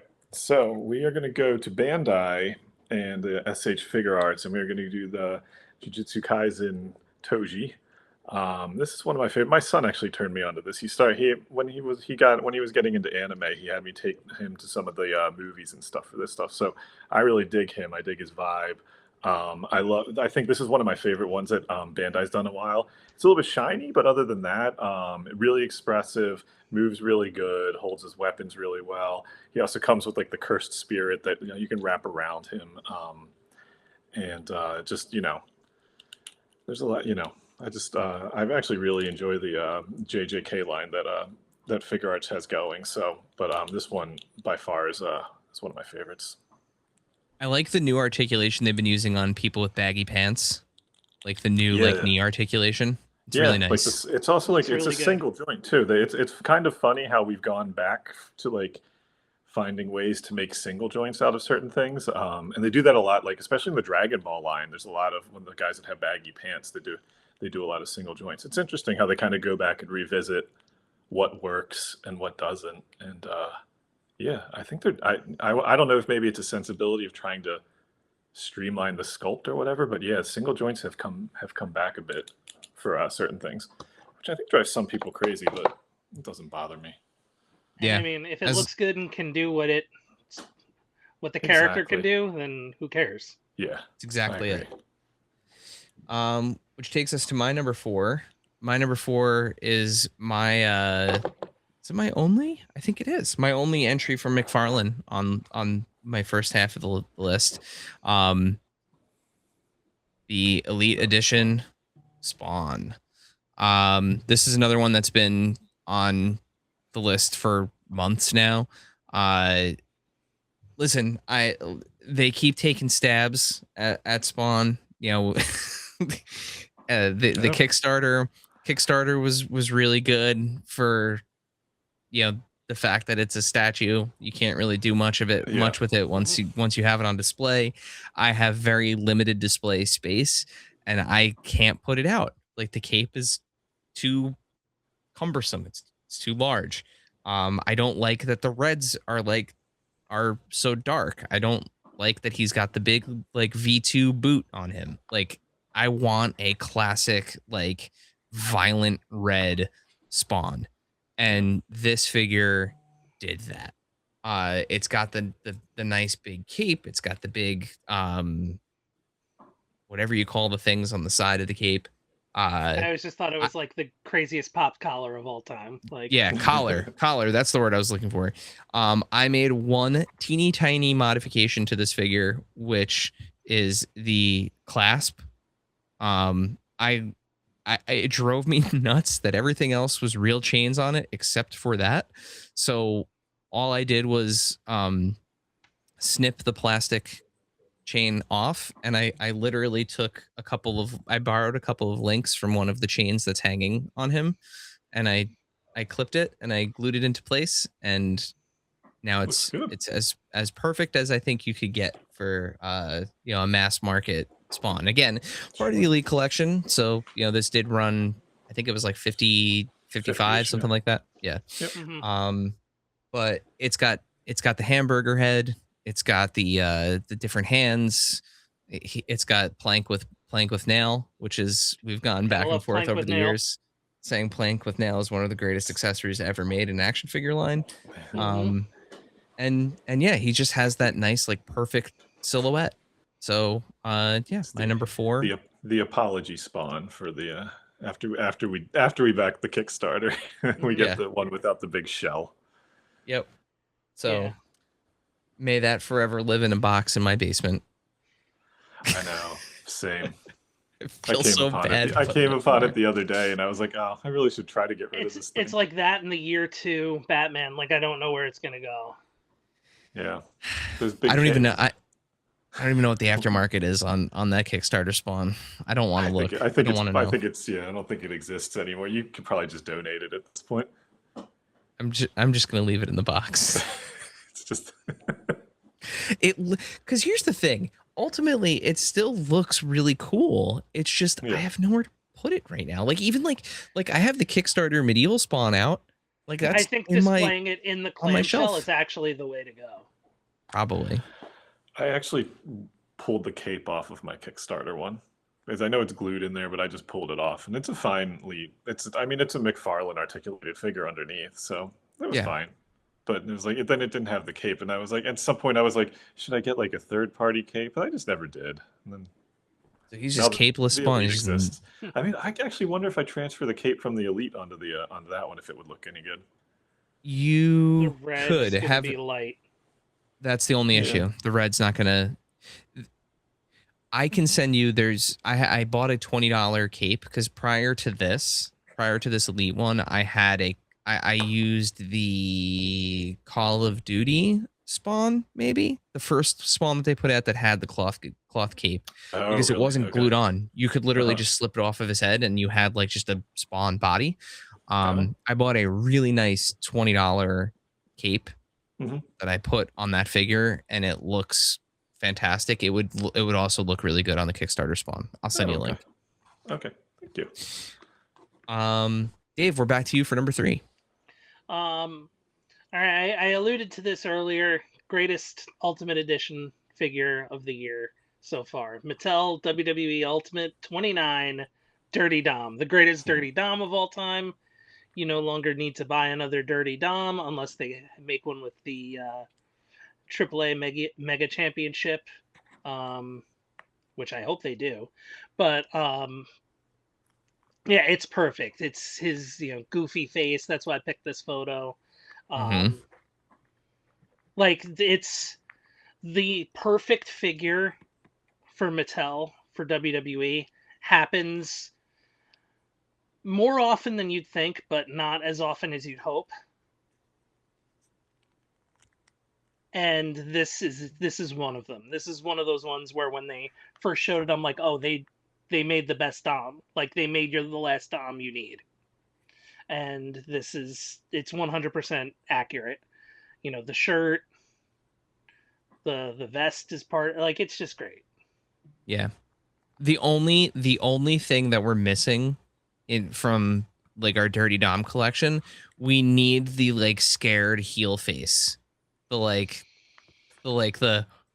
Mm-hmm. Like we need that expression at some point, and then we've got everything covered. But I feel like this is the tongue out like doofus face is the best. Mm-hmm. Like I'd want to play chicken nuggets before. Yeah. Yep. Well, if you have your Happy Meal mini McDonald's, that's true. chicken nuggets on a I tray, do not have that.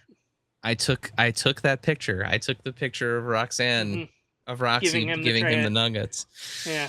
So, but yeah, he's like one of my favorite stories in wrestling in general. 100%. Like, just he's still one of the most entertaining people on TV. Like, yep, every week. Who would have thought? Every week. Yeah, fabulous. John, that's to you for your number 3. Okay, number 3, coming back to Street Fighter. So we're gonna go with the Jada Toys Balrog. I think the thing is, you know what, like I think with the Storm stuff, it was all very exciting because you're getting all these all at once. But I think because Jada takes so long to get stuff out, you kind of forget how good they really are.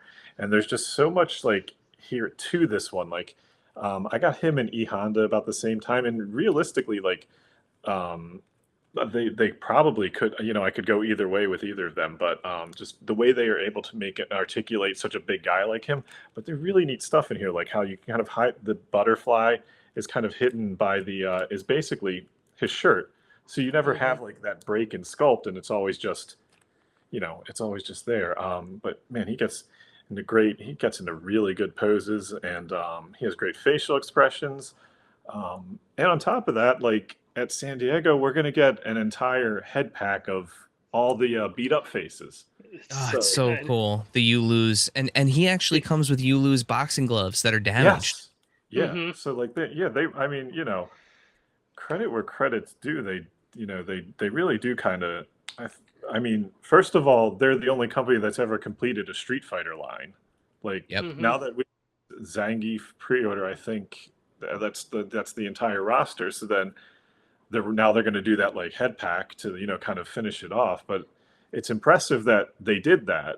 I mean, yeah, they take a little bit of time to get stuff out, but when you get it, it's generally good. And I feel like it's almost funny because it's like when they did like Ken and Ryu at the beginning, it's like they're almost like a different line because like of how much the company's improved since they started.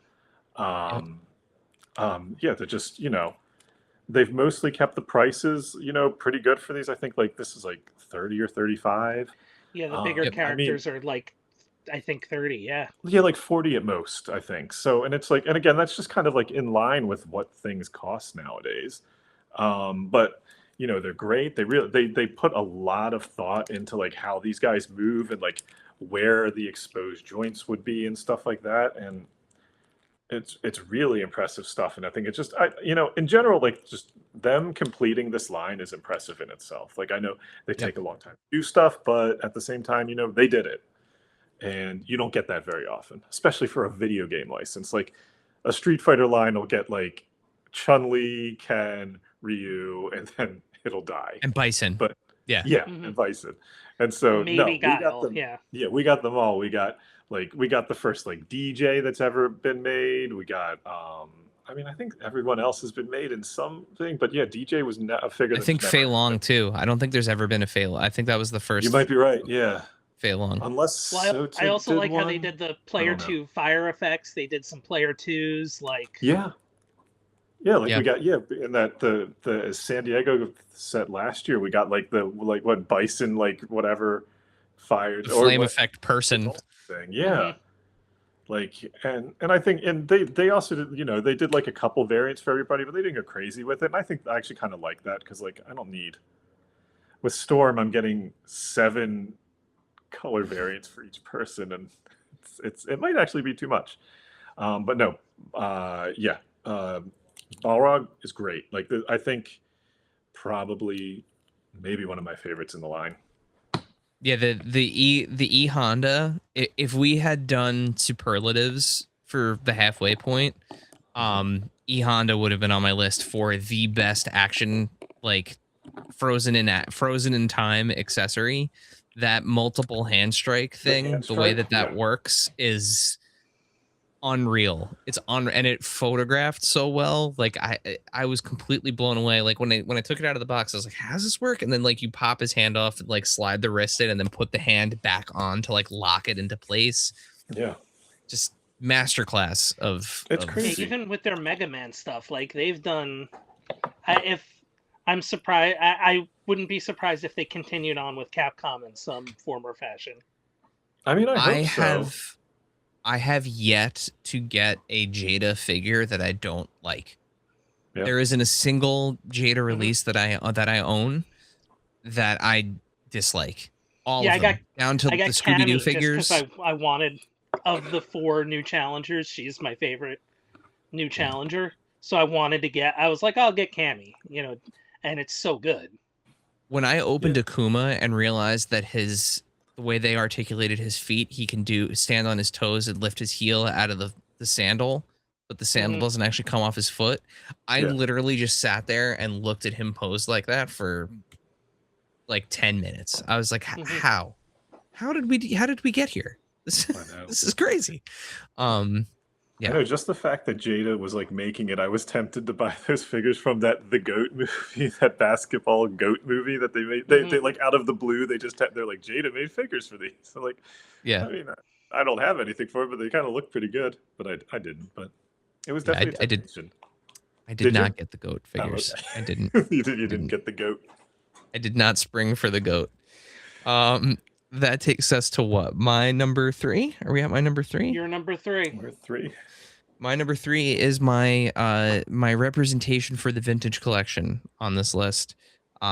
This is literally one of my favorite Star Wars characters of all time, and long overdue for the vintage collection. Baze Malbus from Rogue One. I love this pair. So Chirrut and Baze. I love this duo from Rogue One. And the likenesses that they are pulling off on these 3 3/4 inch figures, it's basically magic. It looks like just a little version of him, and now that they've fixed the articulation in the hips, and like you don't have to do that weird like swivel the leg to like kick it out, like it's just like a normal like articulation. It looks like a Black Series. It's unbelievable, and it moves really, really well. There are little things that they did in this, and I will make this quick because I don't want to belabor it, but like little things that they did, like he's got his little like taser shocker that sticks on the back of his belt there. They actually made the plastic in this so it has a lot of give, and you can actually mount the gun into the look at that. backpack, and it's completely hidden. Like it took me like maybe a couple minutes to figure out like, okay, so what do I do with the gun when he's not holding it? Like it can't just like dangle there. But like the scope part actually ports really nicely into the back of the like tank there. That's neat. Again, use of a little soft goods. Uh it articulates really well. Like he's got a full ball joint at the waist. So like he's got a ton of articulation in there. Great balance. I was able to get him on like the 1 foot like running pose. Yeah, just another like banger from the Star Wars team on the Vintage Collection. So we are now one character away from having the full team in Vintage Collection from Rogue One, and he was announced. So Bodhi Rook is coming. Bodhi, that's right. I would really like them to go back and redo Jyn Erso though. They did her prior to like the photoreal stuff. So when you put them all together, you have these really nice like printed faces, and then you kind of have like the deer in headlights. Yeah, because Jyn Bodhi Rook was an original movie figure. Like he was a 5 POA. Yeah, all they made the entire Rogue One team in 5 POA. And the reason I know that was because Yuma could not find that out on the West Coast, and I found out east. Out here we had them by the armful, so I remember getting one. Bodhi was tough to find out here too. Like I if you remember found finding them, I found multiples in Clifton. I saw him once and I scooped it up. But yeah, that's the first two to get the Vintage Collection treatment were Jyn and Cassian for obvious reasons. But that was a weird time back then, because it was almost like they were trying to phase out the Vintage Collection. It seemed like they were really trying to make that 5 POA line like the thing. Yeah. And the Vintage Collection, remember, they were coming in. They were Walmart exclusives, and they were coming in little Black Series boxes. Right. They were technically. I think they called them Black Series, didn't they? And that was like really confusing. I mean, it wasn't. They were really Black Series 375. Yeah. Oh, that was terrible.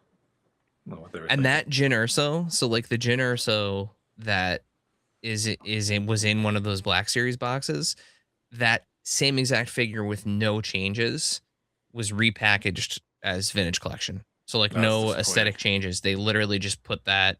It was one of those early like Black Series or Vintage Collection ones. Cassian, it took them a little bit, and when they put him back out, they at least gave him the photoreal deco. So if they're doing Bodhi, they got to go back and do Jyn then. I don't see why they wouldn't. Yeah. Dave, that takes us to your number 2. Oh dear God. Okay. This isn't even that crazy of one. I forgot that this even came out. Yeah, it did. I forgot it came out too until it showed up in my house. They're one of your favorite music bands of all time, cinematic music bands. You know them as Scott Pilgrim, Stephen Stills, and Kim Pine. Together, they are Sex Bomb, and they are here to watch Scott Pilgrim kick Gideon's butt. You need to bring this. So I need to take pictures of this set. Yeah, I'll bring it. You got to bring. You need to come over with this. Yeah, these bottleneck gallery-ish figures have been awesome. Of Scott Pilgrim, they're all the manga versions of it, but once they announced the band 3-pack, I'm like, yes. And I saw the drums, and everybody had their own stands and stuff. Like, it's perfect. It really is. It's for Steven, who's like a very unheralded character, and Kim, who's the one of the best characters in the series. Like, you can't pass it by. But all of these figures from this line have been incredible. I stopped being a completist once they made like 17 different versions of Mega Scott. Like, I didn't need that. I just needed one. But yeah, they've hit some home runs with these, and this is no different. You're not getting you're not getting tons of articulation out of them. They are effectively little statues, but based off of what you can do, they're so cool. They're a little they're a tad on the fragile side. They have been, but like they do what you need them to. okay. So you can Nice move that you can someone's move the just doing arms. them though. Mhm. Like Yeah. it's good, it's a very niche property, but it's cool that somebody's doing them. Yeah, you can get like Scott to play. You can, they have the ones with the coats from the previous series. Like they're great for what they do. I would love to see Bottleneck do the gorillas. Be cool. Somebody Yeah. needs to make gorillas figures. Other Killing than me. that one, who made those have- ages ago? You I have have them, right? I have the astronaut ones. They're massive. Yeah, I think that's all that's ever been out. Yeah. I want like actual action figures though. They don't move. They're just big vinyl statue. They're gorgeous. Mhm. And I got them at 75% off when Super Plastic went out of business. Maybe Todd will do them. Todd will part of the music. I don't even know if he's still doing those Music Maniacs. I think that kind of came and went. I wouldn't hate that. That would be in his wheelhouse. They're like weird, lanky, monster-like characters. So I'm sure he's I looking can for see those properties. I could see those being a NECA or a Mondo too. yeah. Possibly, yeah. John, that takes us to your number 2. Oh my gosh, number 2. All right. Where'd it go? Oh, here it is. All right, so number 2. I'm going back to my Warcraft stuff. So this is an Amani bear. So this was like my favorite, like you ride on things in the game, and this is like my favorite mount in the game I ever got. So I was thrilled that they decided to make this thing. So it's this giant bear. It weighs like 10 pounds. And then like you can have the guy riding on it, and so you can have I don't have an orc handy at the moment, but not only that, all this armor comes off, and That is really cool. he Oh my God, literally and now you just have like a sweet, It's An just a super enormous giant articulated bear. and like so you can actually have him be like a standing bear, or he could be like a dancing bear. Like you can like he's Bryan Danielson can wrestle him. yeah. So and it does come with like alternate, like if you wanted to have him standing up, it comes with alternate paws and stuff like that, so you can kind of have him in different poses. That is so yeah, cool. like they actually made him so like you can do both. So yeah, so this was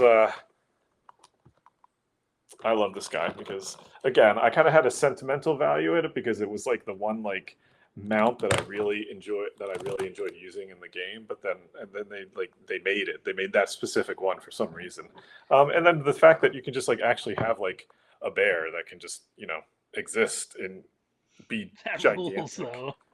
Like he's like That is fantastic. like he's That is a big bear. Yeah. Do you have a Bryan Danielson? You Because know what? I that. don't. But if I ever run into one, I will take some pictures of him wrestling. I might mail you one. Just Yeah. So, yeah, it's fantastic. do like sit, whatever. It's good. It's a good bear. Yeah, I may have just a bit Danielson on my person just to give you next time I see him. It's a good thing you're gonna see him in. Are you gonna be at Sweet Sweet? I am not This year? going to be at Sweet. Not at Sweet. Sweet. Okay. Yeah. All right. I'll tell you Well, we about won't it. see you after there. this. Okay.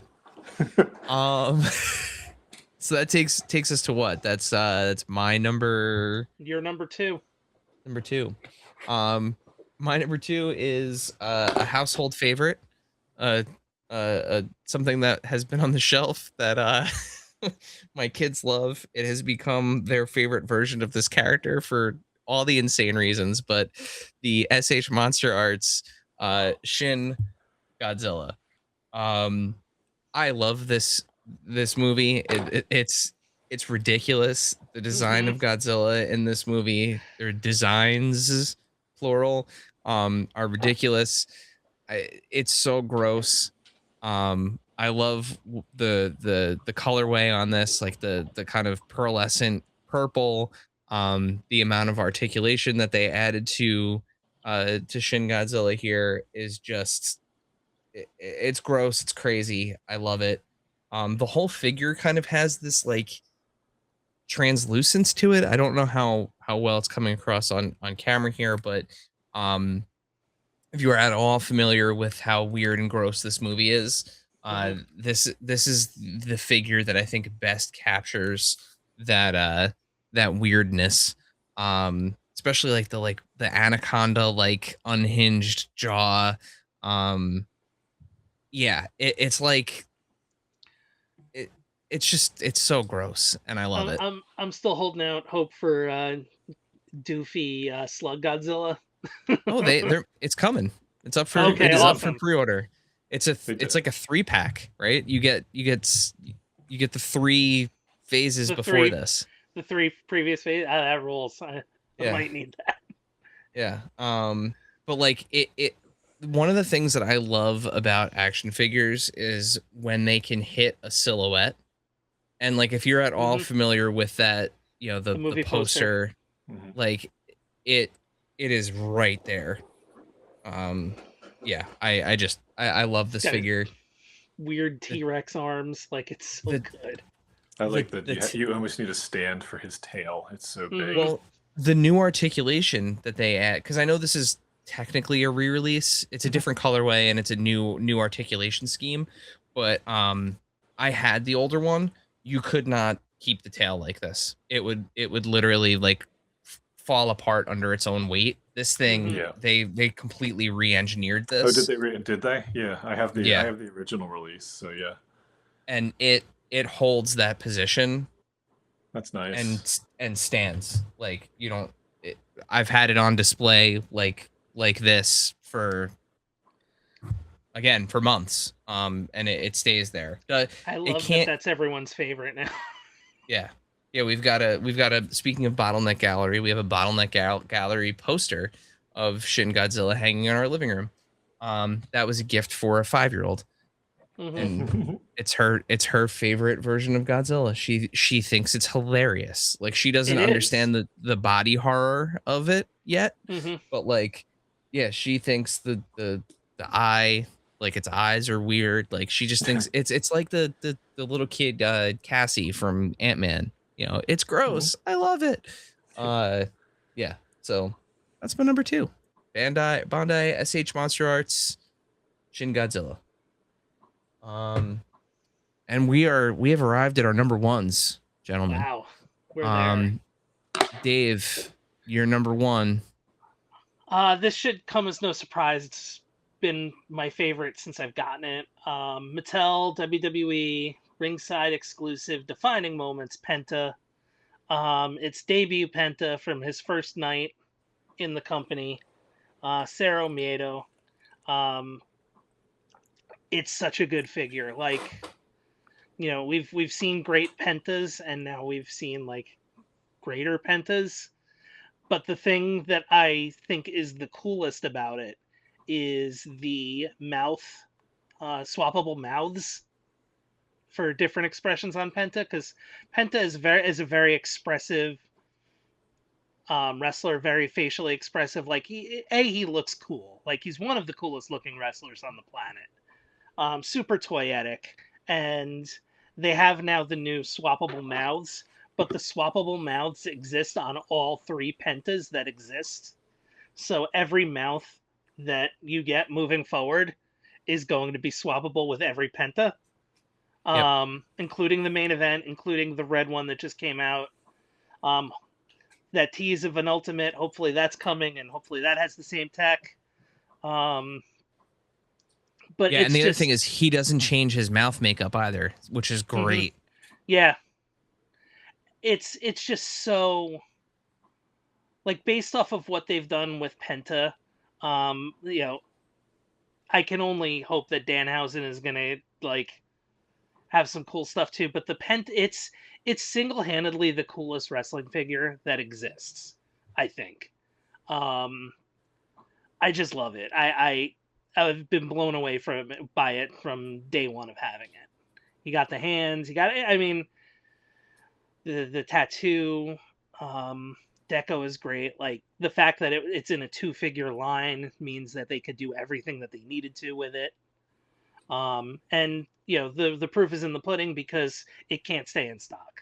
So Yeah, and you did mention the red one. So just showing people that you have the different faces, but also this figure can actually hit his walk. mhm. So this is the same body as the black and white one, but Yep. like this is not this. I did not. There was It's no not an use of any, ultimate. and there was no use of any stands in this or strings in this picture. Like you can actually balance this figure in his like creepy like ring walk. His aura mining Yeah, walk. And again, you can see like in this one, he's got the kind of like ooh lips on. So you now have a neutral, you have a mouth open, you have an ooh, and then I think the main event one is an even different expression. So yeah, Mhm. it's they really deserve it. kudos Number one, Dave. kudos to the WWE team, to Magic and Bill, Steve, like just incredible figure. I bet they were It's gonna be a excited when tough they one to signed beat. him. They were just like, yeah, we can't wait to make a toy of this guy. Hmm Yep. It's another instance of Magic just coming up with cooler stuff to getting another crack at it. Like And did you see the video from kind not to derail this conversation, but did you see what they introduced to the Ultimates moving forward? yeah, it's things are looking a little supreme over there. They John, I don't know if you saw this, but they showed a new Goldberg Ultimate Edition. Mm-hmm. They pop at the waist now. And Like people are like, really? "Oh, you can do so that. you can swap the You, like trunks or something like that if you wanted to. Yep. You can do that at your own risk, like on Like, well, I on guess the Mattel other line figures. is dead at this point, so why not take scavenge Yep. from other? Mhm. But yeah, that coming to Ultimate Editions, that's a game changer because like now you can swap arms and effectively legs, and Mhm. yeah, that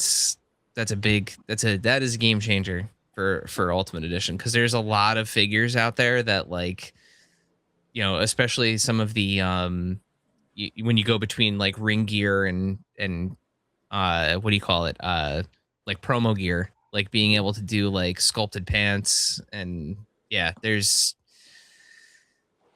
game changer for sure. Yeah, that's pretty cool. John, that takes us to your number one. Okay, my number one is I'm finally doing a Masters of the Universe, and it is Clawful from the Mondo 112 scale Masters of the Wow. Universe line. And Rules. this is my number one because I think when I got this, I kind of realized like how like I've really been impressed with all I've been collecting the Ghostbusters 112th line, and then I was kind of like Masters Universe is expensive, but they really do look good. And then Clawful ended up being exclusive, and I was like, well, you know what? I guess like, what's another $300 on Masters Universe figures? But anyway, so yeah, so it showed up, and I was blown away by it. Like it moves well. He's got 3 different heads. It's just like you just think about like when the 2000 cartoon was going on, and like I remember back just seeing like those early Four Horsemen sculpts and stuff like that, and how they never really translated to the toys, like scale wise and stuff like that.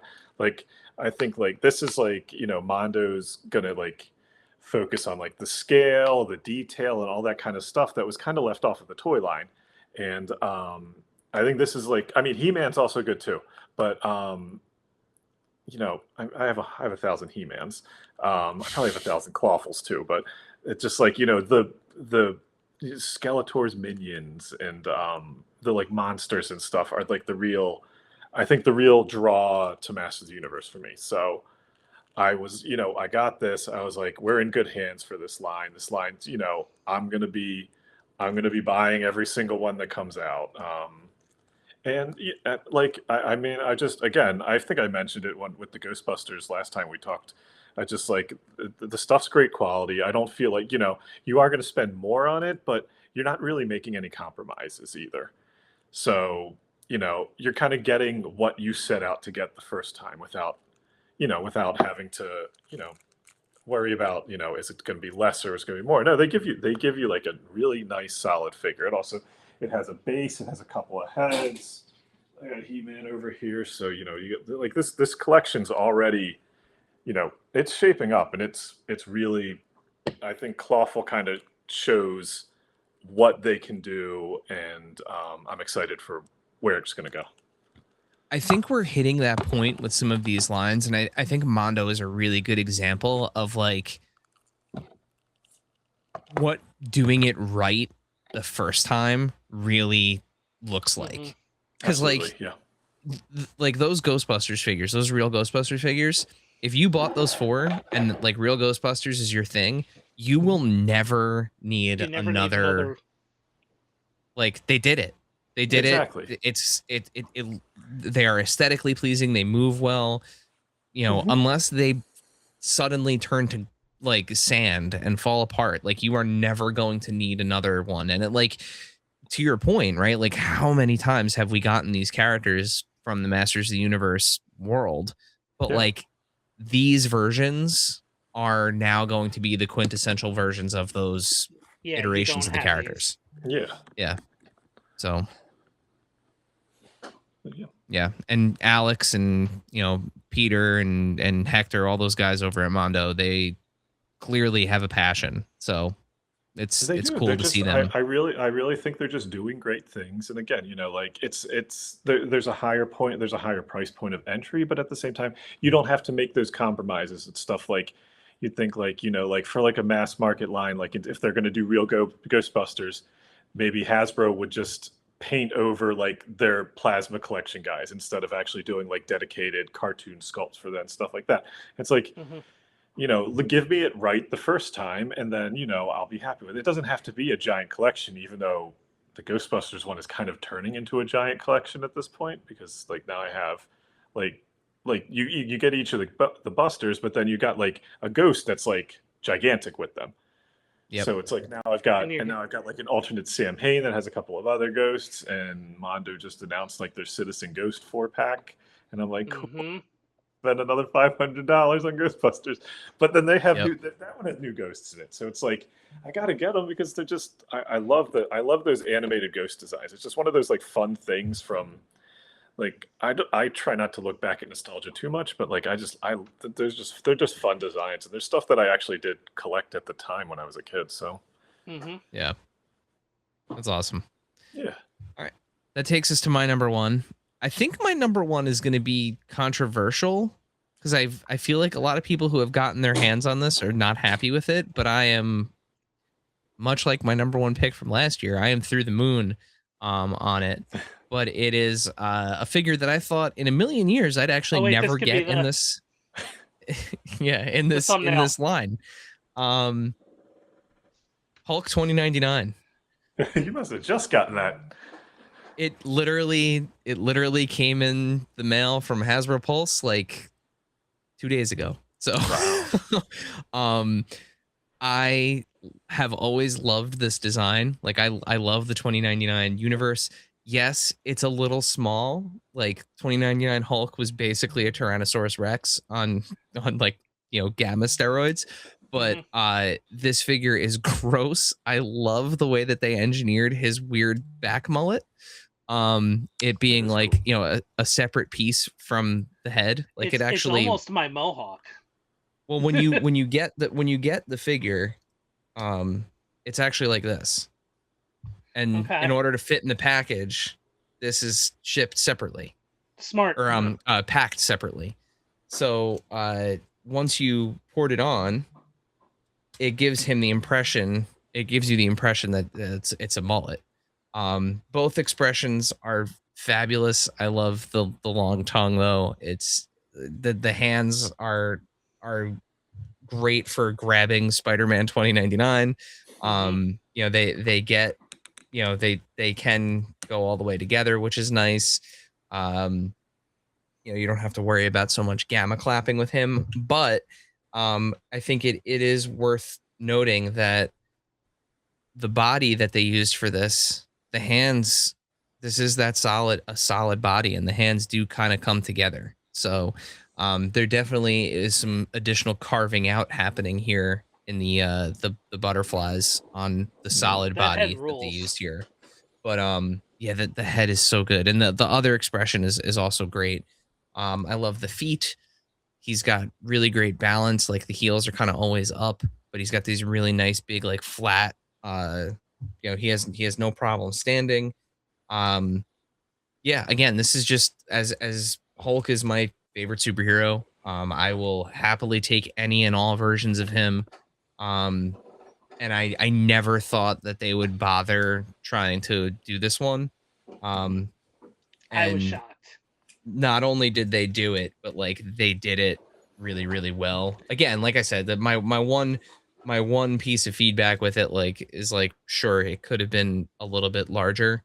But yeah, But I mean, he has this he has the painted on arm hair. Like how much it's larger could they have done it and still been a retail figure and still like they could have made him as big as they could have put him in the same size box as they did Juggernaut. So like the Game Reverse Juggernaut that they put out, that figure is very large. okay. He's a big boy. And that was at retail. Like that figure was, Yeah.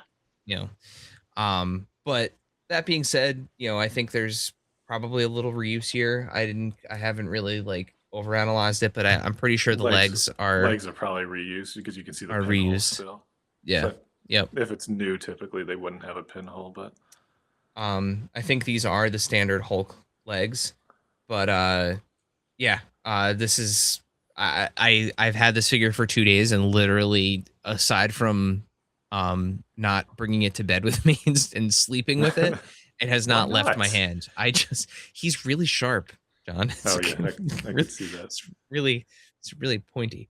Could hurt. It also made me realize that I didn't get the new Spider-Man 2099, so it was still in stock on Hasbro Pulse, so I grabbed it. The one that was part of the most recent Legends wave. I still have like Right, the yeah. the old retro Spider-Man The 2099. original one. And I realized very quickly once I had it with this one, like, wow, he's really tiny. Like he's very, very, Makes more very sense tiny. though. But yeah. So that's my number one. How are you liking that Hulk program this year? Has it been checking things off your list? So he actually bumped Abomination. Was going to be my number one. Okay. I like Abomination. I like his what's it that immortal Hulk head they Oh added? yeah. It just makes me hope that they finally do like an immortal Hulk, Like a real like a dedicated real one. gross immortal Hulk would be fantastic. But I Well, love that we're getting Doc Samson. I'm hoping this Yeah. means more 2099 because How much there's is left for 29? Well, I guess they got to do Doctor Doom at some point, I would think. Doom Yeah, is not done. the three big ones that are kind of on the table that I would say are definitely more popular than Hulk 2099. Again, I find this genuinely shocking. It's But, Ghost Rider. Venom 2099 is the biggest one. I mean, that's one that like people have requested like over and over and over and over and over again. The Mayfix comic. Yeah. Doom 2099 and Ghost Rider 2099 are probably the three. Have they done Punisher? No, I think Punisher No. probably be one that people would want to. Yeah. For the 2099 crew, yeah. I doubt they'll touch any of the Ravage stuff, but that's another No. OG 2099 if they wanted to. Yeah. But yeah, to your point, granted they had the Hulk Doom program would be happen cool, this though. year, but Doom, yeah.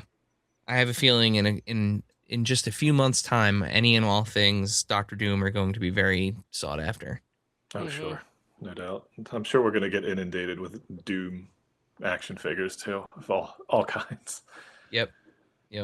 And if I try to stay away from anything that could potentially spoil the movie for me, but it does seem like there's going to be quite a few, potentially, at least if one of the rumors is true, quite a few Dooms from. multiversal And just activities. it's Spoil such a everything for huge me. cast. Like, how many waves are there gonna be? Well, it's the MCU stuff has been kind of dry lately. Like there hasn't been a whole lot. Well, you got a new Just mostly movie Deadpool coming stuff. next month. Yeah. So I'm excited for the Cavalrine, and Dan actually posted just I think yesterday, 2 days ago, this week. So if you're listening to this episode now, the Thunderbolts 2-pack will be going up this week. Next Mm. week. Yeah, this is actually yeah. this week, or I guess technically last week, we finally broke the streak of Marvel Legends pre-orders every single week in 2026. This is the first week without a Marvel Legends pre-order. That's a Yeah. good Can't believe they Thunderbolts couldn't 2-pack. they should have moved one of those Deadpools just into like this week just to keep it going. Yeah. Yeah, but it's smart putting Val in that 2-pack, because as much as I want that figure and I love that movie, she would not sell as a single On her carded own. figure. No, absolutely not.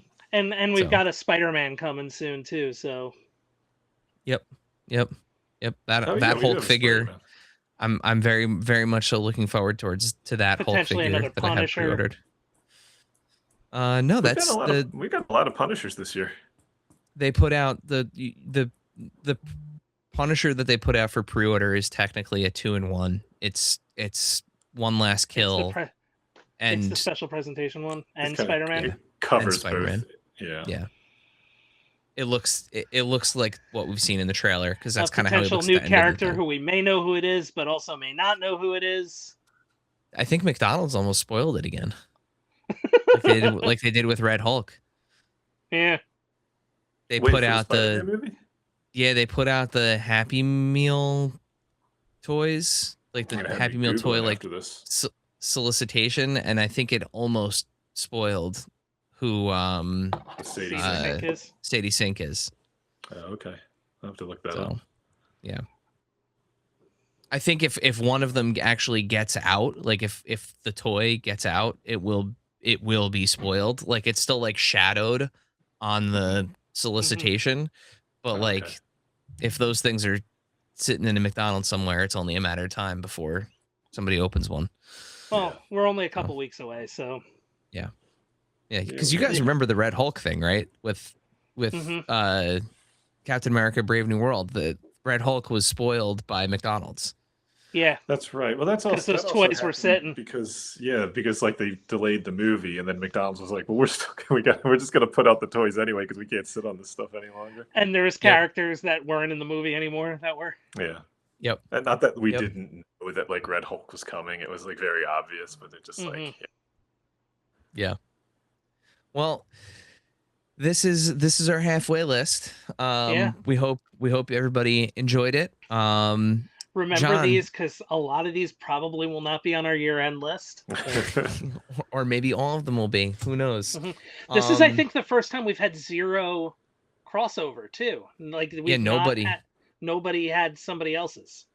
Yeah, no There's no usually overlap. at least one. No, we didn't. Hey, good job, everybody. Go team. And I Yeah. think this is also the first year in a while where there's been no Papa Emeritus on anyone's list. Some version of Papa Emeritus. Yeah. Come on, Super 7. What are you doing? Get some papas out there. Oh, it Oh, came They're out. there. They're there. Oh, was there? The purple Papa V came out. It's unfortunately It's a figure. it's I own. fine. It's fine. I got you. We'll see about the I Batwing enjoy one. it. Yeah, we'll see I about the enjoy Batwing it. one. With the rest of them. Yeah. I love Ghost. It's in my display. I'm actually wearing the Papa V shirt too, which is funny. Oh. But for those that are listening that clearly live under a rock, John, where can they find you on the internet? You can find me on most socials as preternia.com, or you can go to my website, preternia.com. I don't really update it much, but, it'll lead you in the right direction. But, yeah, follow me on socials if you want. If not, it's no big deal.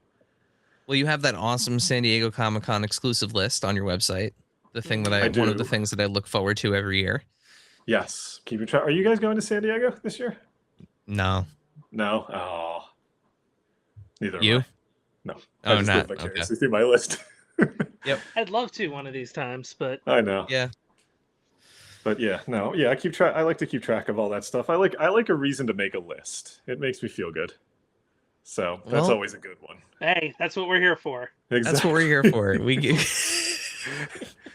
I'm glad you guys found me to make lists. I love it. There we go. Well, we'll as we did last year, we will come back at the end of the year and we'll revisit this top 10. But thank you everybody for watching, for listening. We hope you enjoyed the list. Dave, send us home. Enjoy the second half of the year, everybody. It's going to be a good one, I think.